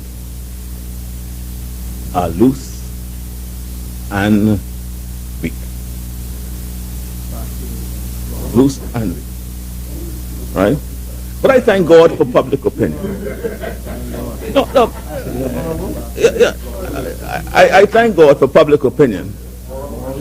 And the case will be continued to be put in that court. You know, and I'm just addressing what the member for Bambuta Town said. You see, if you don't understand, That's the basket of the something, Mr. Speaker, I invite you to seek an understanding. Order. Because misunderstanding could lead to buffoonery, and that's where you found yourself.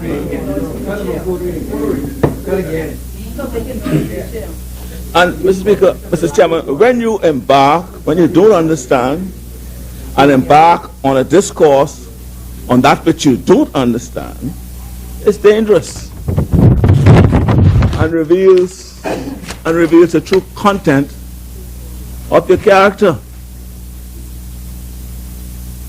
You clearly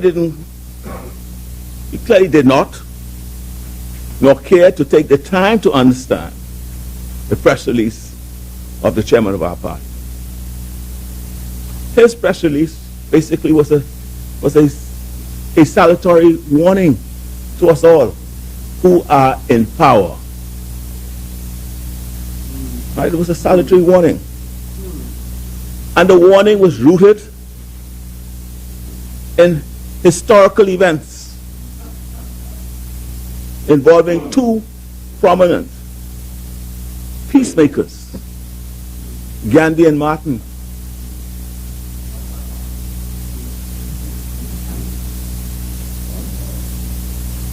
It was a complete misappreciation of a peaceful movement and its association with civil disobedience.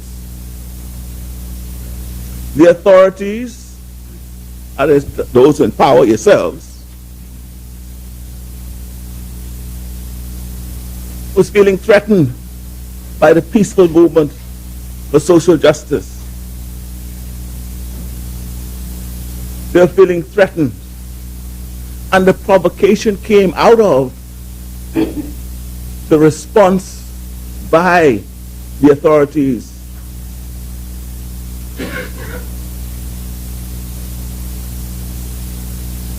And their responses to the movement and how it was perceived these two peacemakers were being treated or handled. That's what led to civil disobedience. It was a complete misappreciation. And what was being said, we have to be careful as to how we deal with our people, what we're doing, because otherwise, the way you treat persons, how you respond to people, could create a provocative perception that could lead to civil disobedience. And so the salutary warning is, look, measure your responses. Measure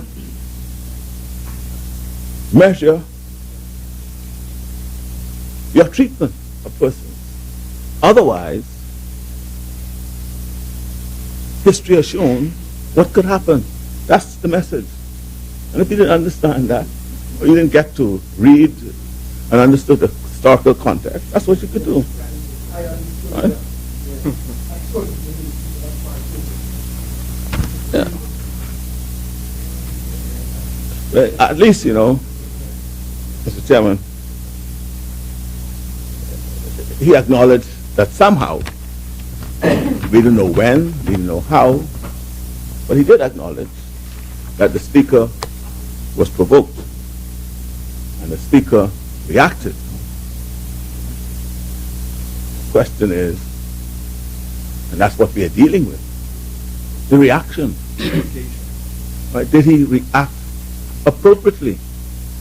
Did he react with the tolerance and the decor and the demeanor that is expected of a speaker? We say no, and I dare say public opinion is on our side in that regard, despite the mathematics that's here. Right, Mr. Speaker? Despite it. And so, because it would have been helpful, member from Bappletown, if you could tell us,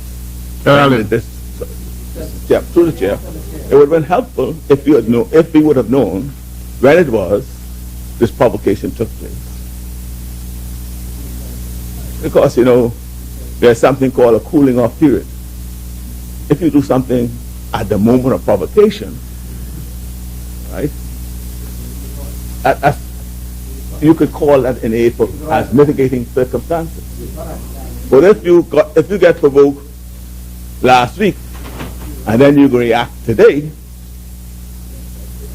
it's no longer a mitigating circumstance because you would have had time to cool off.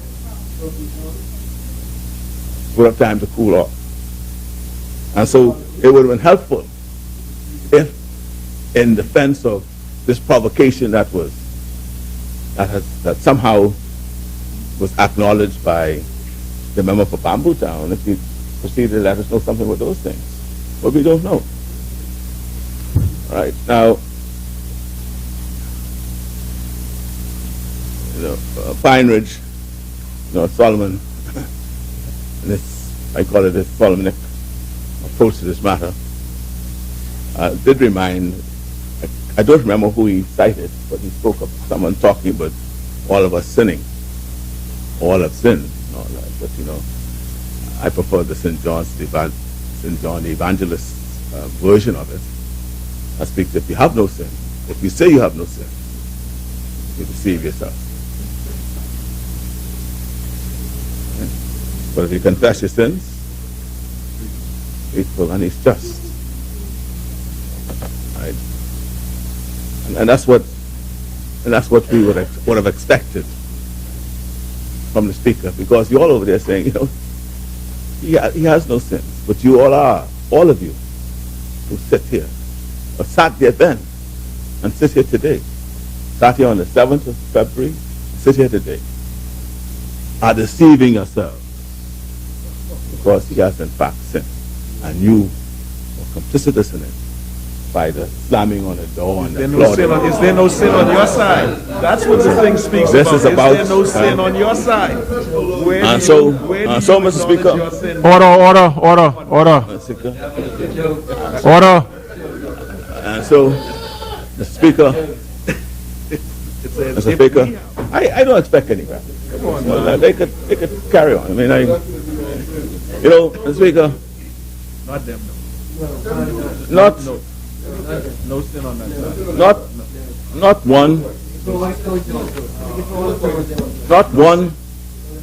This government has not provided one scintilla of evidence and information to support, to refute what I call our charges against the speaker. All they've attempted to do is to continue to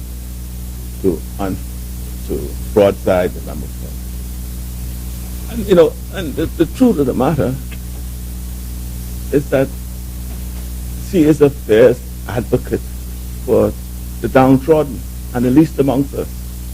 And if you were to look at every time there is a post that she is to be named, it was because of some egregious fact that she sought to have answers to. The one that they spoke about, a 15-year-old died in police custody. And she was trying to get an answer, which was not forthcoming. And she was speaking on behalf of mothers. Right? And this time, she was speaking on behalf of two women who are fired.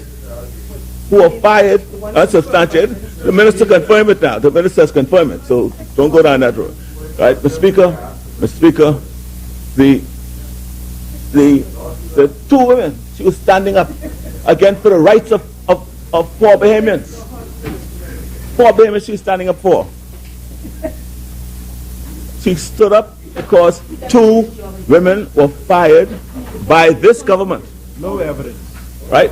On the basis of their political persuasion. No evidence. No evidence. Order. No, Mr. Speaker. The point of order. Please, you get at it.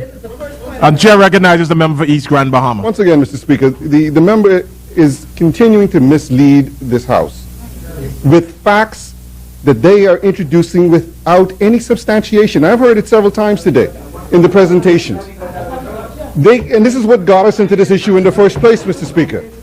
They cannot keep reading into the record by stealth this accusation that they continue to make. So unless they have the proof, Mr. Speaker, they have to withdraw it or please, don't be intellectually dishonest. One second, get out. We're not going to allow this to...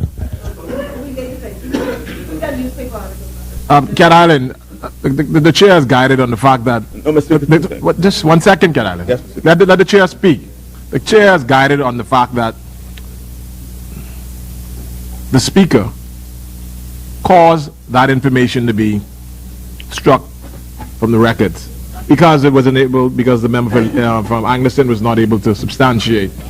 And I think that's the point that the member for East Grand Bahama is... No, I'm saying it now. I'm saying it now because it has now been established. First of all, Mr. Speaker, at that time, I can say it because I spoke to the Prime Minister. He told me they will not be fired. I sent him emails about what was being told to them by those members. I refreshed his memory when he came back to speaker, right? Order. So What I'm pointing out, Mr. Yes, Speaker, yes, Kenneth. is that every time the member spoke, it was for a just cause representing ordinary Bahamians who are being impacted in this place, right, Mr. Speaker? And then, but for the Prime Minister to suggest that 10 times he stood up, well, you can't blame the member for getting up 10 times, right? You can't. Whoever said 10 times? Sorry, whoever said it? Who said it? 10 times? The Speaker. First of all, if the Speaker is doing his job is to recognize a member. Once that member is recognized, he is to hear that member. The book is right there in front of you.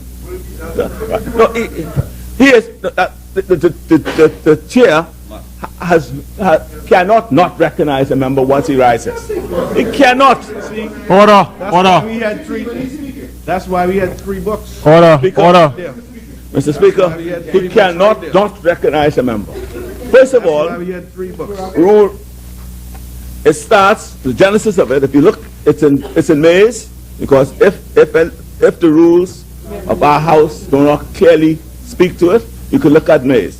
But if you go to the rules of the House of Assembly, Section 8, that is in 1974 rules.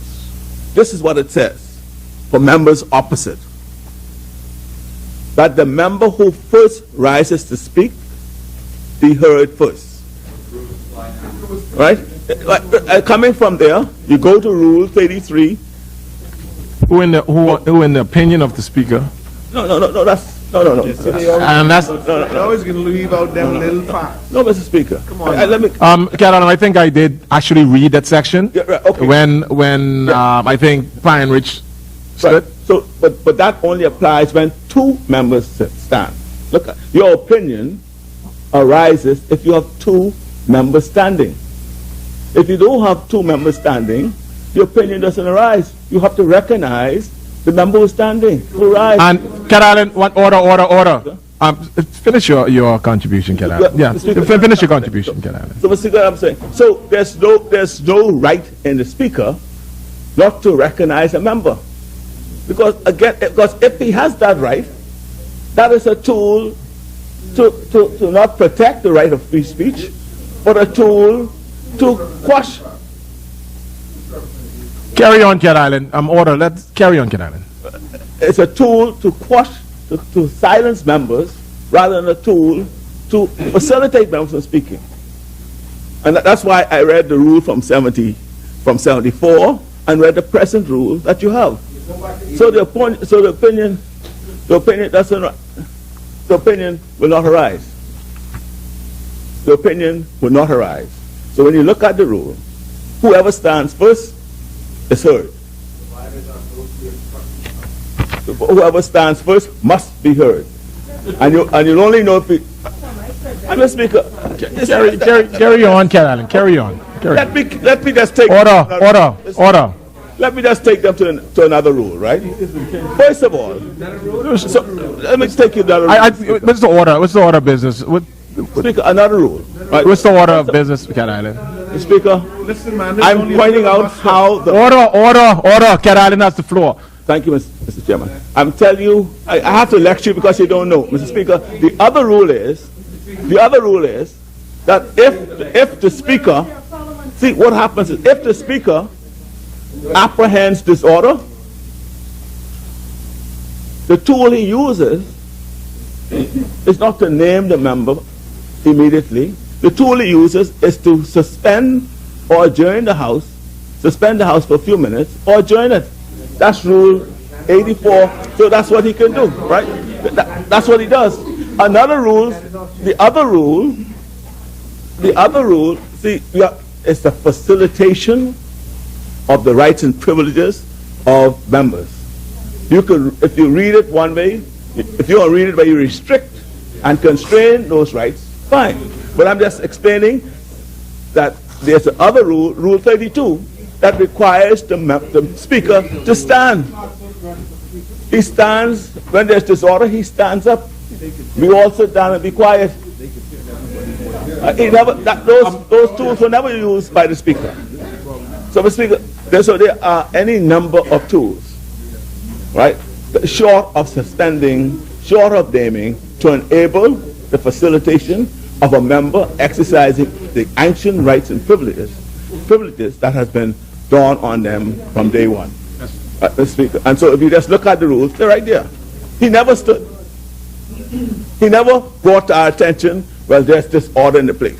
He sat right there and came down in the well, which he ought not to have done. And so, Mr. Speaker, you know,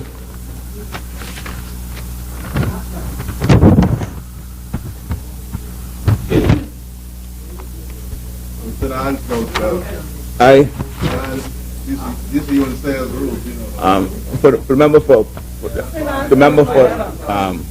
Carmichael, when he spoke about the Speaker in the House and being dragged, you know, it was Sir John Bussey,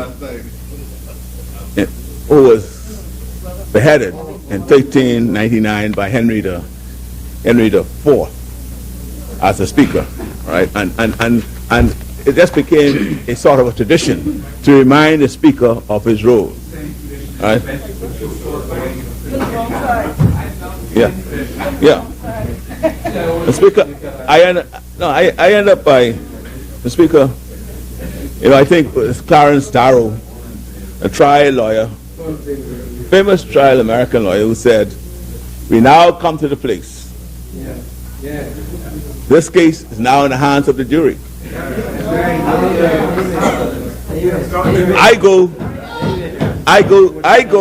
My jury, I go to, is the court of public opinion.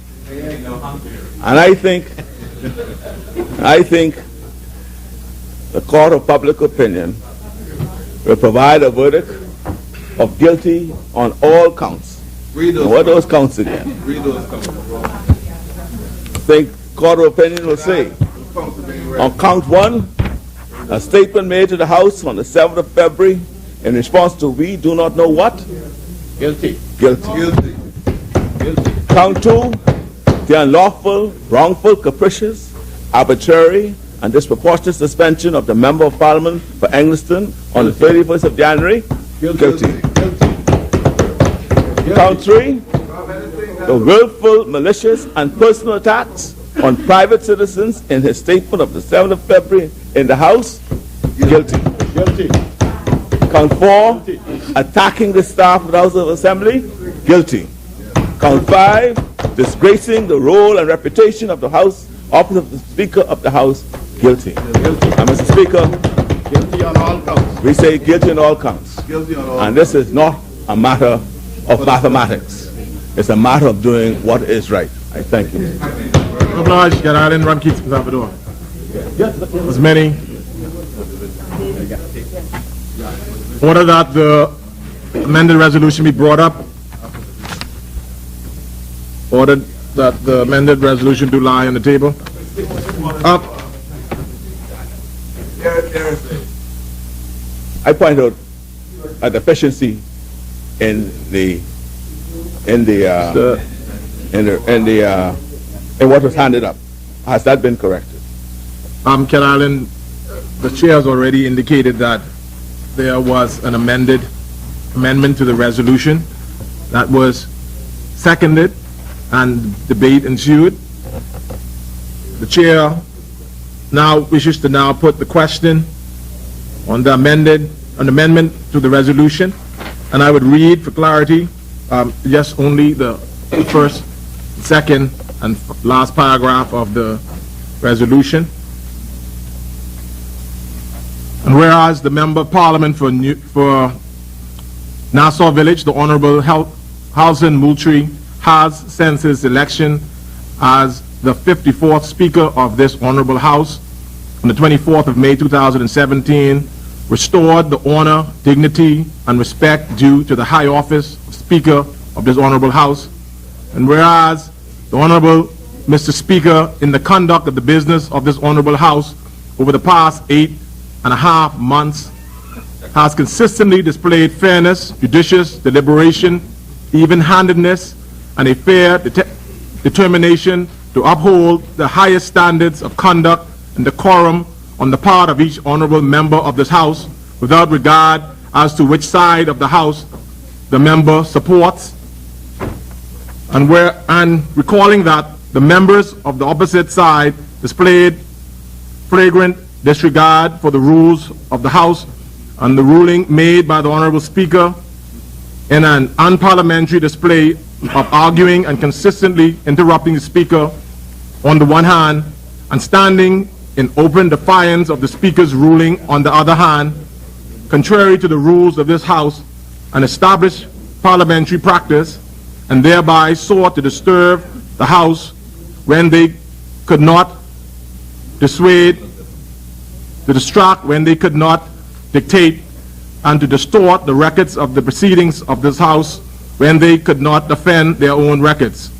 Now be it hereby resolved that this House has confidence in the Speaker, the Honorable Halson Moultrie, and that he be invited to resume his chair. As many members that are in favor of the amended resolution will remain seated. Those opposing will rise.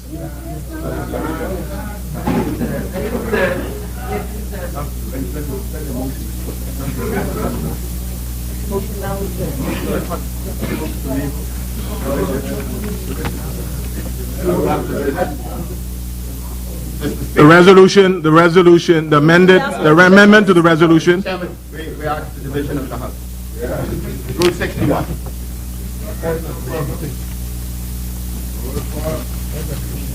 I order that a division of the House be taken. Mr. Clark. Three. Absent. Desmond Bannister. Don't get itchy now. Carlton Bolag. Frankie Campbell. That's a yes? That's a yes, thank you. Shadow Dawn Cartwright. Yes. Reese Chipman. Chester Cooper. No. Dionisio de Aguilar. Can we, members, can we have some, let me have quiet. This is very important. Let's be quiet and hold all comments for later. Carry on, Mr. Clark. Dionisio de Aguilar. I have his brother. Absent. Exuma. Marvin Dames. Philip Davis. Nope. Chanel Ferguson. Ramal Ferreira. Yes. Picewell Forbes. No. Michael Folks. Yes. Adrian Gibson. Glennis Hanna Martin. No. Darren Henfield. Yes. Mark Humes. Yes. Ellsworth Johnson. Yes. Hank Johnson. Definitely yes. Aram Lewis. Jeff Lloyd. Yes. Ricky Markey. Angliston. Frederick McAlpine. Angliston. Absent. Yeah, but this Vaughn Miller. Hubert Minnis. Lakeisha Parker Edgecombe. Michael Pintard. Ruben Ramming. Miriam Rackley Emmanuel. Travis Robinson. Lanisha Rule. Bransel Rule. Dwayne Sands. Donald Saunders.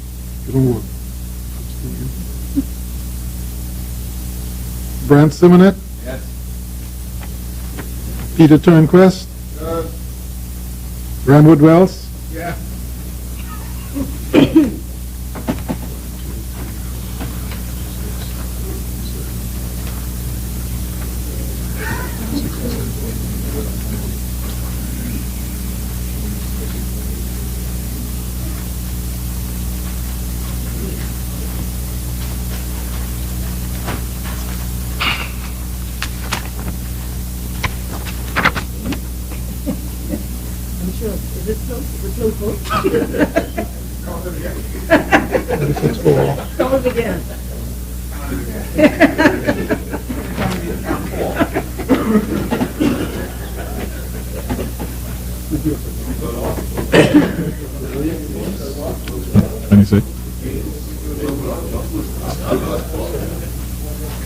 Honorable members, the results of the division of the House, the yeas 26, the nays 4, abstaining 1, and absent members 7.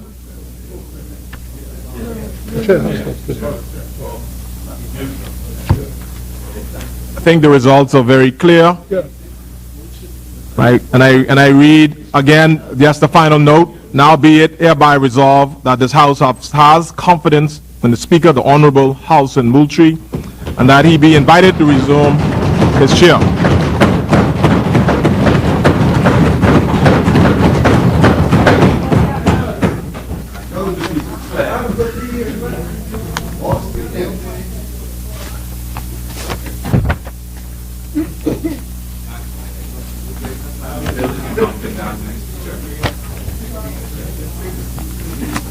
The motion that the Speaker now take the chair.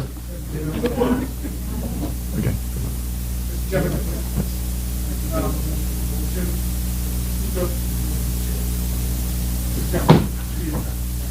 It's being moved and seconded that the Speaker now do take the chair. As many as in favor again will remain seated. Those opposing will rise. The Speaker will now take the chair.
Honorable members, when the Speaker vacated the chair, we were at the order of business, statements and communication by ministers. Just before we proceed, I wish to make the following statement. First of all, I want to recognize that God is good all the time. And all the time, God is good. I thank God for this learning experience. I thank the wonderful people of the Nassau Village constituency for electing me to this honorable place. To my wife and family, I am grateful for your love and support. There is wisdom in many counselors. And I want to thank Bishop Delton Fernando and the Bahamas Christian Council for timely intervention and for spiritual advice on forgiveness, peace, and reconciliation.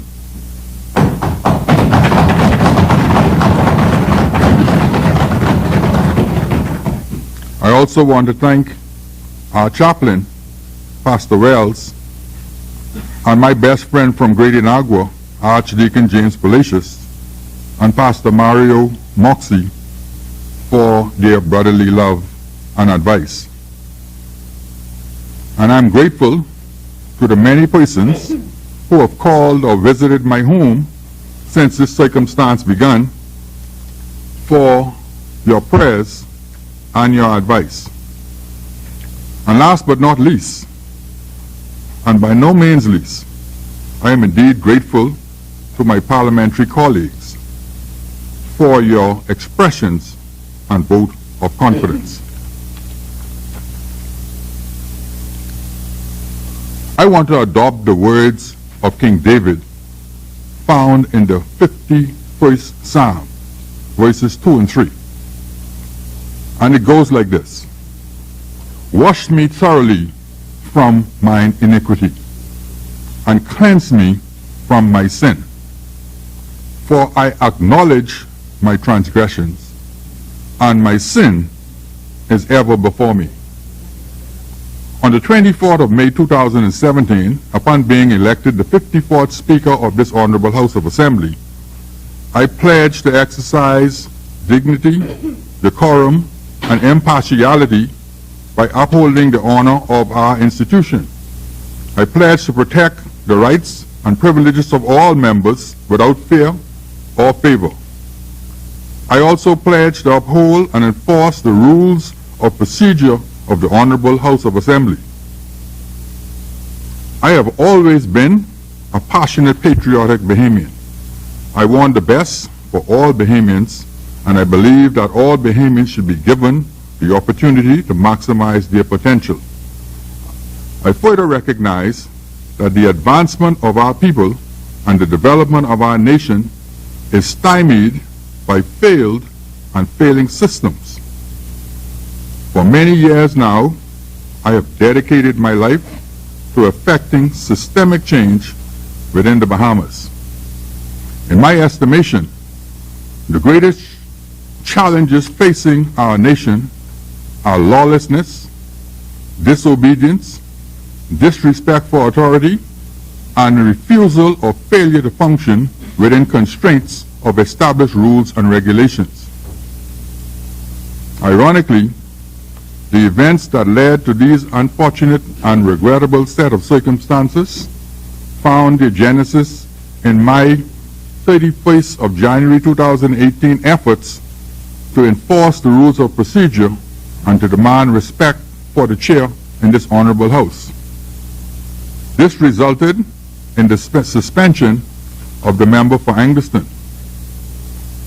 What followed could not be predicted. My wife and I were attacked as I was labeled a misogynist, and my character, integrity, and competence were publicly castigated and or questioned by a former co-worker. Notwithstanding, my response from the chair was not an appropriate response. I am indeed very sorry that it occurred, and that it precipitated the bitterness and resentment that followed.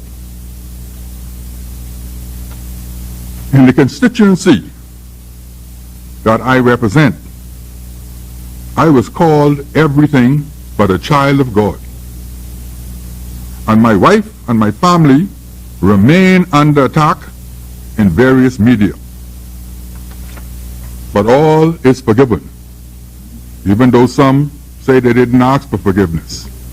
All is forgiven. I understand the purpose and the spirit in which those undignified and ungracious adjectives were used, and the political motive that caused them to continue. But as an ordained minister of God, I understand that God is doing a new thing. On this Valentine's Day, God has given us the opportunity for a fresh start. If we rely on or refer to the book of Isaiah in the 43rd chapter, verse 18, the Bible reminds us and advises not to remember the former things, nor consider the things of old or the past. Behold, God says, I'm doing a new thing. Now it shall spring forth. Shall you not know? I will even make a road in the wilderness and rivers in the desert. I was wrong for getting into the flesh. I used the scripture. We wrestle not against flesh and blood, but against principalities and spirits in high places. But I allowed myself to get into the flesh and out of character on the 7th of February 2018. And I said things that I should not have said. I realize now that some of my words were hurtful and that some words opened the door to be construed in a way that they were not intended. And the member for Cat Island, Rumkey, and San Salvador would know, who know me for years. We share a mutual best friend. He is fully aware that I didn't intend to attack his wife.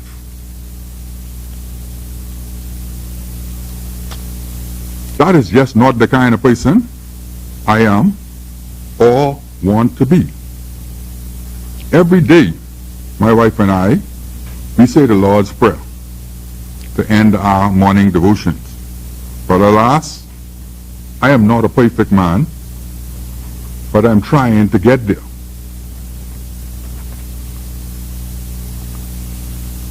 I've already expressed my forgiveness in the past few days to those who felt that I wronged them. And my family and I, we are at the stage of our lives now where we recognize the value in relationships. My pride will not stand in the way of my love for the relationships that I've engendered over the years. And my country, this Bahamas, my pride will not stay or stand in the way of God's purpose for my life. I did not ask for this job.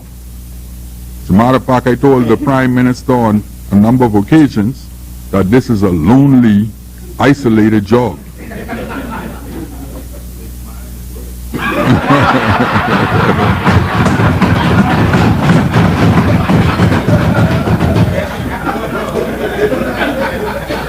But I believe that I was chosen for this job for such a time as this. It is important to me and to our children that we show them that we can agree to disagree, but in an agreeable way. Honorable members of the minority party, you are an important plank in our developing democracy. The Parliament has voted an expression of confidence in your humble servant by majority. And I think we are all reasonable men and women who are able to reason together in the best interests of the institution of this Parliament and our nation. I have already forgiven you. And I say let us now seek reconciliation together so that we can get on with the people's business. We should always strive to do our best. We owe that much to the people who elected us and who have confidence in us serving in this place. I have no doubt that we all who serve in this parliament love our nation. We demonstrate this with passion when we pursue their very best interests. Passion, however, must be tempered with an unfailing restraint. By restraint, we avoid offenses. Injured feelings often are born out of a prideful heart. And with a contrite heart, then, I assure all members of our beloved nation, all members and our beloved nation, that Her Majesty's loyal opposition can surely rest its confidence in my commitment to the following ideals. 1, the enforcement of the rules of procedure of this honorable House. 2, protection of the rights and privileges of every member in this House, particularly those of the minority. And 3, the protection of all of the ancient privileges of this Parliament. All I ask is that all members be mindful of their obligations to the Chair.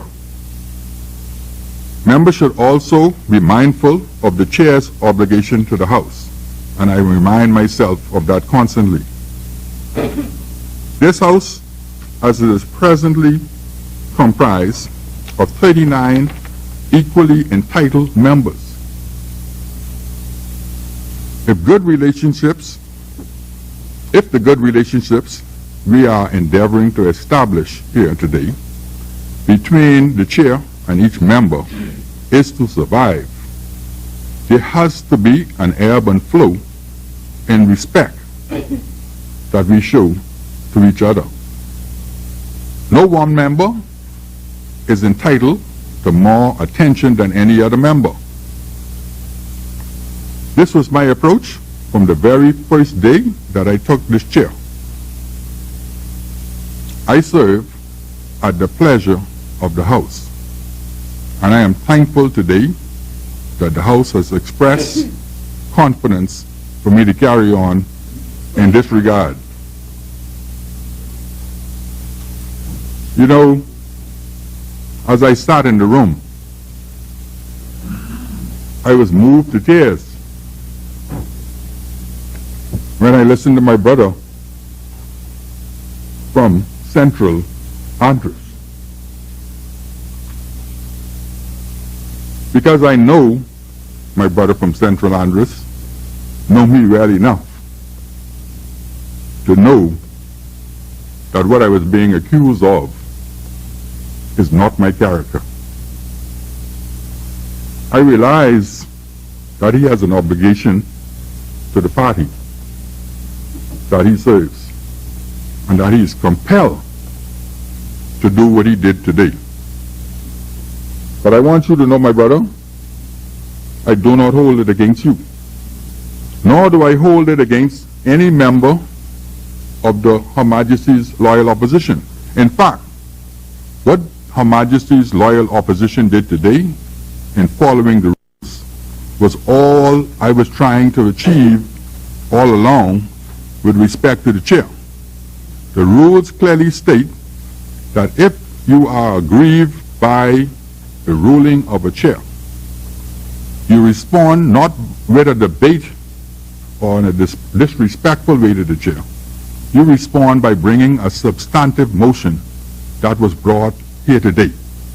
That's all we need to do.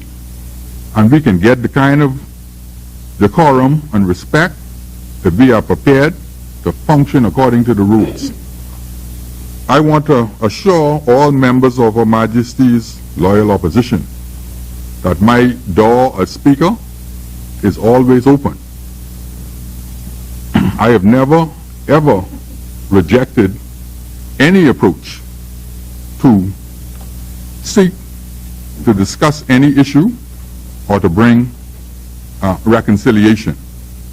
And that position will not change. I pledge to remain free from partiality of any sort. My simple request to all members that is in your spirited discourses, please respect the chair and try to keep your provocations to a minimum.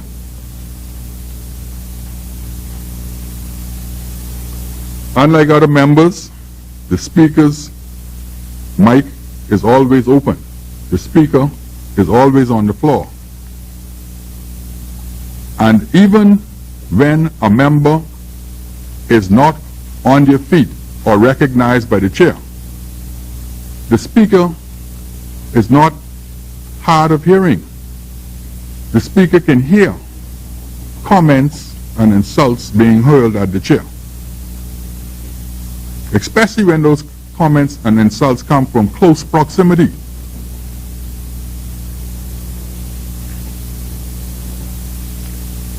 The Speaker has a right to be heard over all members.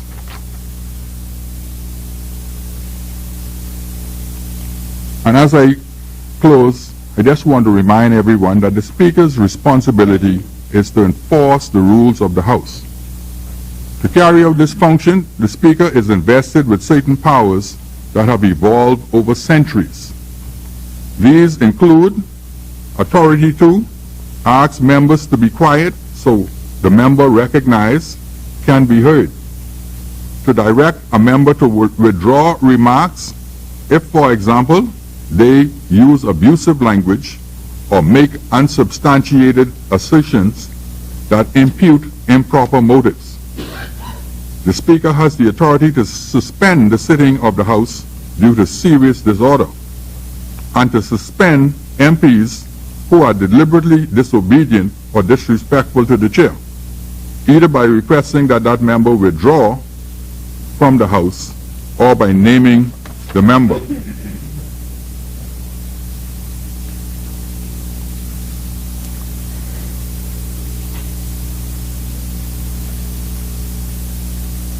When the authority of the chair is challenged, the Parliament loses not only time, but the gravity of the deliberations. And I would want members, as we proceed forward, to honor the rules and regulations of this House. And I therefore now urge the chairman of the Rules Committee to convene a meeting of the Rules Committee at his earliest convenience to settle upon a single or singular rule or manual for the conduct of business in this honorable House. And finally, it is my estimation that if we look for the good, there is good in this situation. And I see one good that can be gleaned from all of what has transpired. I believe that if we want more of our women to enter frontline politics, we have got to raise the bar and create a political environment very different from the one that I witnessed recently. We need a political culture devoid of mudslinging, an environment where our women are protected, where ladies feel safe from smear and undignified insults of the kind that I received in Nassau Village only a few days ago. We have to open the opportunities for more of our ladies to participate in this honorable chamber. Honorable members, you have my solemn undertaking that I will do my humanly best not to repeat the incidents of the 7th of February 2018.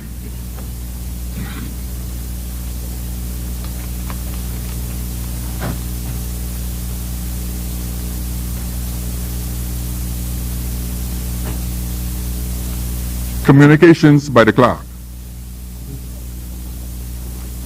Messages from the Governor General. Messages from the Senate. Motions for leave of absence, leave to resign seat, and new writs. Presentation of petitions. Presentations of reports of committees. Adoption of reports of committees. First reading of bills.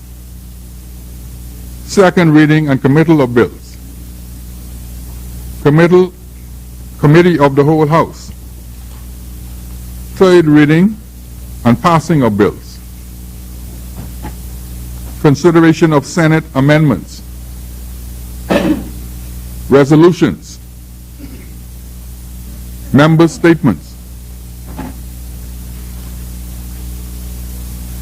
The chair recognizes the honorable member for Angliston. Thank you, Mr. Speaker. Mr. Speaker, I rise this evening on a member statement segment to pay tribute to a lady, Dorothy Marshall, who was buried on Saturday at the age of 95 years of age. And she was, in truth, a truly amazing woman. She would have been involved in the early struggle for freedom of our people. She would have been amongst the first women to vote in 1962. She was a stalwart counselor for the Progressive Liberal Party. She understood the ideals of this organization. She understood the commitment of this party for the upliftment of our people and the history of our party in terms of how it has brought our people from oppression and bondage to a modern state.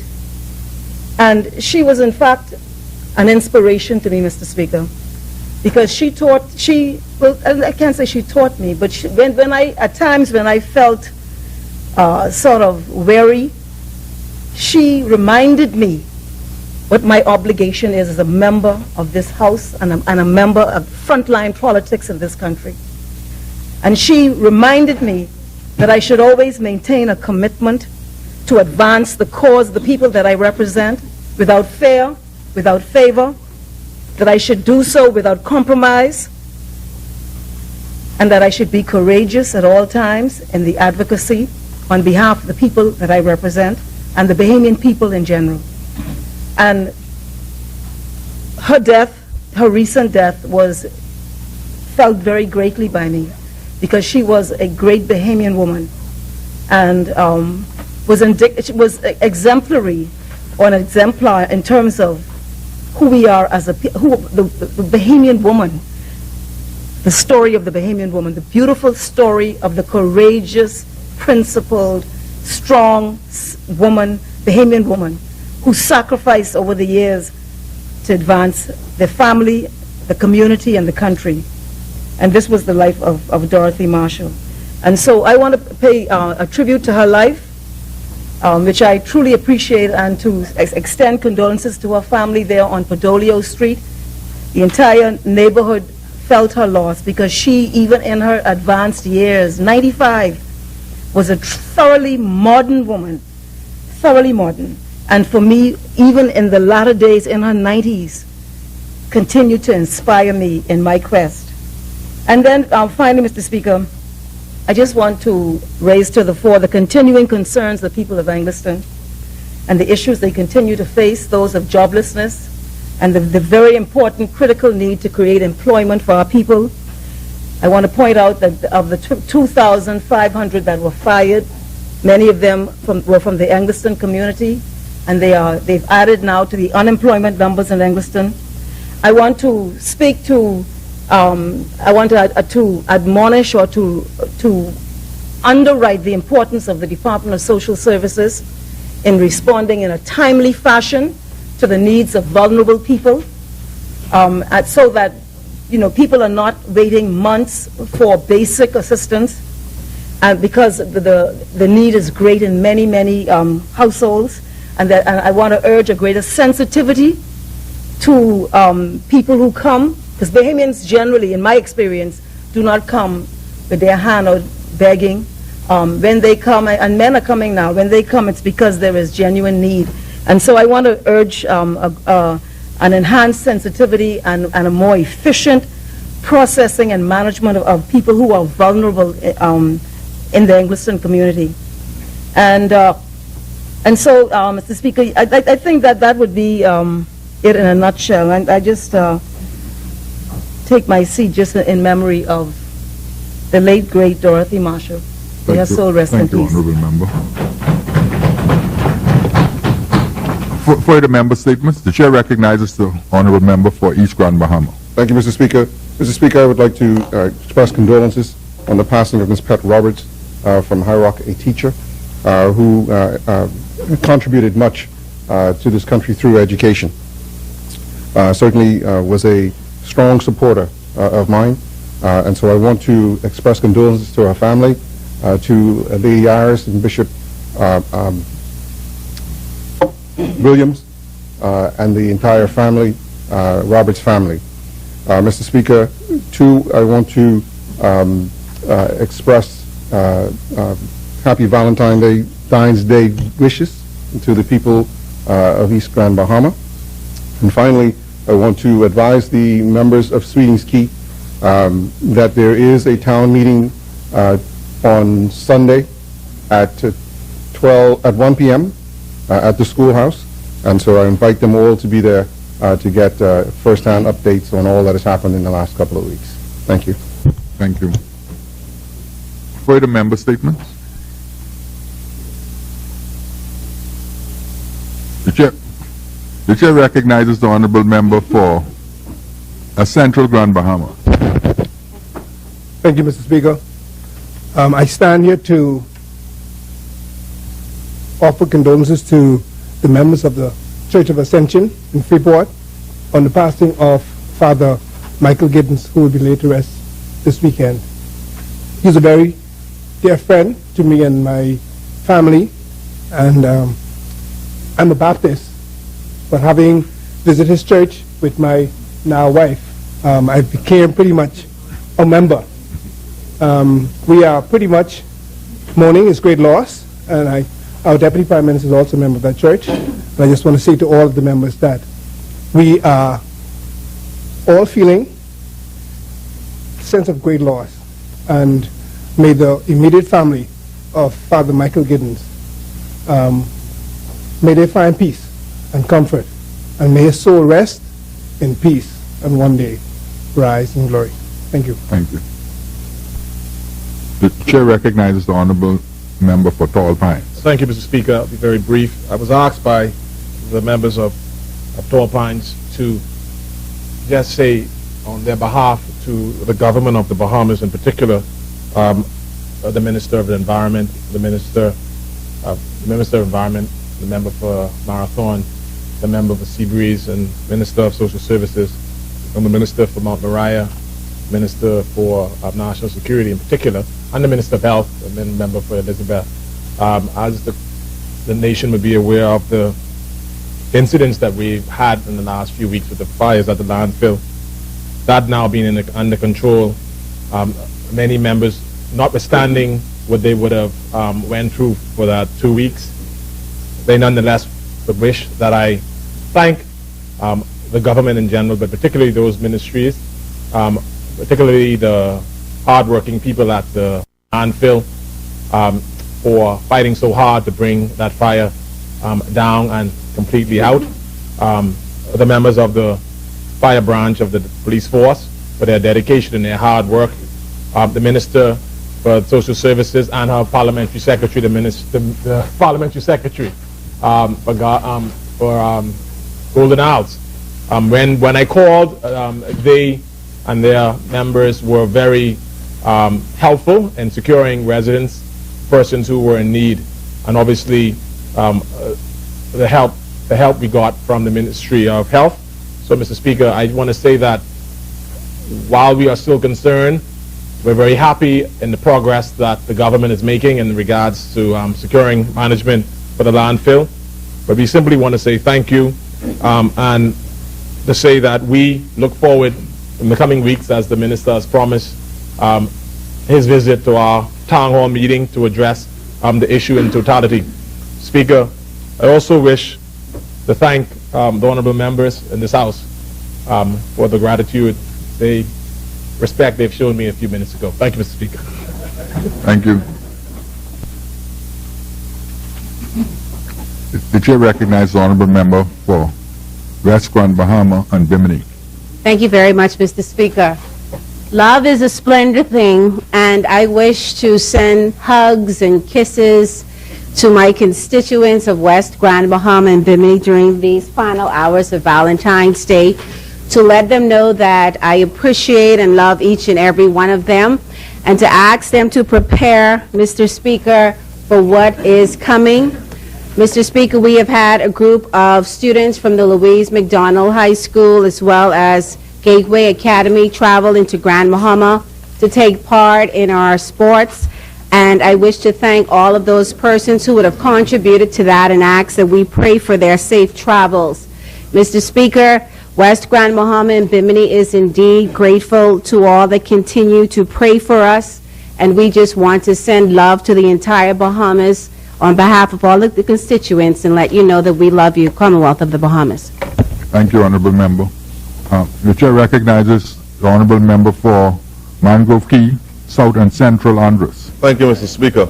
Just want to say to my dear constituents, on the 22nd, which is next Thursday, there'll be a political meeting, I think it is, or maybe a public, I'm not quite sure, but I was asked to announce it, on land matters next Thursday in the community of South Andros proper, and they will get further information via the community announcements. Also, I want to say a special thank you to the Lundy Foundation for the award ceremony last week at the South Andros High School, and I want to commend especially the patriarch of that foundation, Mr. Malachi Lundy. We call him Malachi Lundy from High Rock in South Andros, he and his family for that great gesture to that community. Also to Senator T. Ricardo Wiley, like I mentioned earlier, the National Award Ceremony at the opening of the South Andros Public Library, to all the principals and all the students who attended, Principals Stewart, Raming, King, Duncombe, Rowell, and all the others, the students who attended from the districts of South Andros and Mangrove Key. I want to say thanks to them. I want to wish them the very best, especially those who are in their final year of secondary education. Also, Mr. Speaker, in life there is death, and I can't help but note that we must, as we commiserated and were saddened by the passing of Stalwart Councillor George Knowles, we extend our love from the Progressive Liberal Party on behalf of our great leader to the family of the late George Knowles, Stalwart Councillor, especially to his daughter, as he was buried on Saturday past at the historic Ebenezer Methodist Church on East Shirley Street. And also, on Sunday past, I had a great observance as I thought about my good friend and mentor, the late Dr. B.J. Nottage, as I sat at the historic St. John's particular Native Baptist Church on Meeting Street at the 61st Men's Day anniversary, along with my parliamentary colleague and parliamentary secretary, the member of Parliament for Bain and Grand Slang Robinson was also there. It was a very historic occasion to see we're still celebrating men, and I want to commend Reverend Elliston Smith in a meaningful way, the great amount of men that turn out, and also to the president of this great society, Reverend Dr. Karen Ines Pinder, and President Emeritus Dr. Michael C. Simonet. And at the constituency level, once again, I want to thank the member for Southern Shores for gracing our presence in the Mangrove Key District, sir. And we are glad that you would have come, and you would have heard the challenges of local government and the fiscal outlay and challenges that they face in that community. That is not unique to Mangrove Key, but my entire, especially Mangrove Key in South, Central. Things are a little better in Central community when it comes to the financial outlay of things generally. South Andros, Mangrove Key roads, the port of entry issues, we're dealing with still. And in South, the Minister of Works is still here. We still wait for the completion of the reverse osmosis and the potable water system in South Andros, our gymnasium, and also the playing field in that community of South Andros that have started. And there's been a little slowdown in that whole process, and our people are asking and texting me and asking me how's the process, when we're going to move forward with the process. But I'm grateful that Mr. Emil Knowles is on the ground, Mr. Speaker, and we see the repair works that are taking place in South Andros along the road. I thank you, sir, Carmichael. And all is forgiven. I move on. So the day of love, all is forgiven. He knows exactly what I'm talking about. I say all is forgiven. I'll leave it there. Thank you, Mr. Speaker, for this opportunity. Thank you. The chair recognizes the honourable member for Centerville. We just wanted to stand on behalf of the full of Centerville, and I want to thank you on behalf of people for Centerville for your comments. that you would have object to me, because it must have been a challenging week for you, but it was also a very challenging week for us. So, Senator wants to say that we appreciate that you would have apologized. We also appreciate your remorse, because that was also very important for us. We voted yes, because you're known character to the party, and that in itself is substantive. So, thank you very much. Further member statements? Appointment of select committees? Instructions to select committees? Discharge of select committees? Notices for future meetings? Notices for future meetings? Standing in the name of Her Majesty's loyal opposition, remain. Thank you very much. Thank you. Any notices from the government side? Thank you, Mr. Chair Speaker. recognizes the honorable member for Bamboo Town. Thank you, Mr. Speaker. The Prime Minister wanted to get to church by 7, so I want to say on behalf of all of the other members, I was asked to do it. For those who were not able to say Happy Valentine's Day to their constituents, I'm going to say it for and on their behalf and say it to the entire nation. I was also reminded on this adjournment, and I want to say to the very feisty and fiery advocate for Engliston that all of us on this side, we want to offer you sincere condolences on the passing of your brother. You were not in the House over the past couple of sittings, and so we want you to know that we offer you sincere condolences, and earth has no sorrow that heaven cannot cure. With that, Mr. Speaker, I want to move that the House to adjourn until Wednesday, February 21st at 10 a.m. I do second that. It has been moved and seconded that the House do adjourn to Wednesday, the 21st of February at 10 a.m. As many as are in favor will remain seated. Those who oppose will stand. Final adjournment. Mr. Speaker, I do have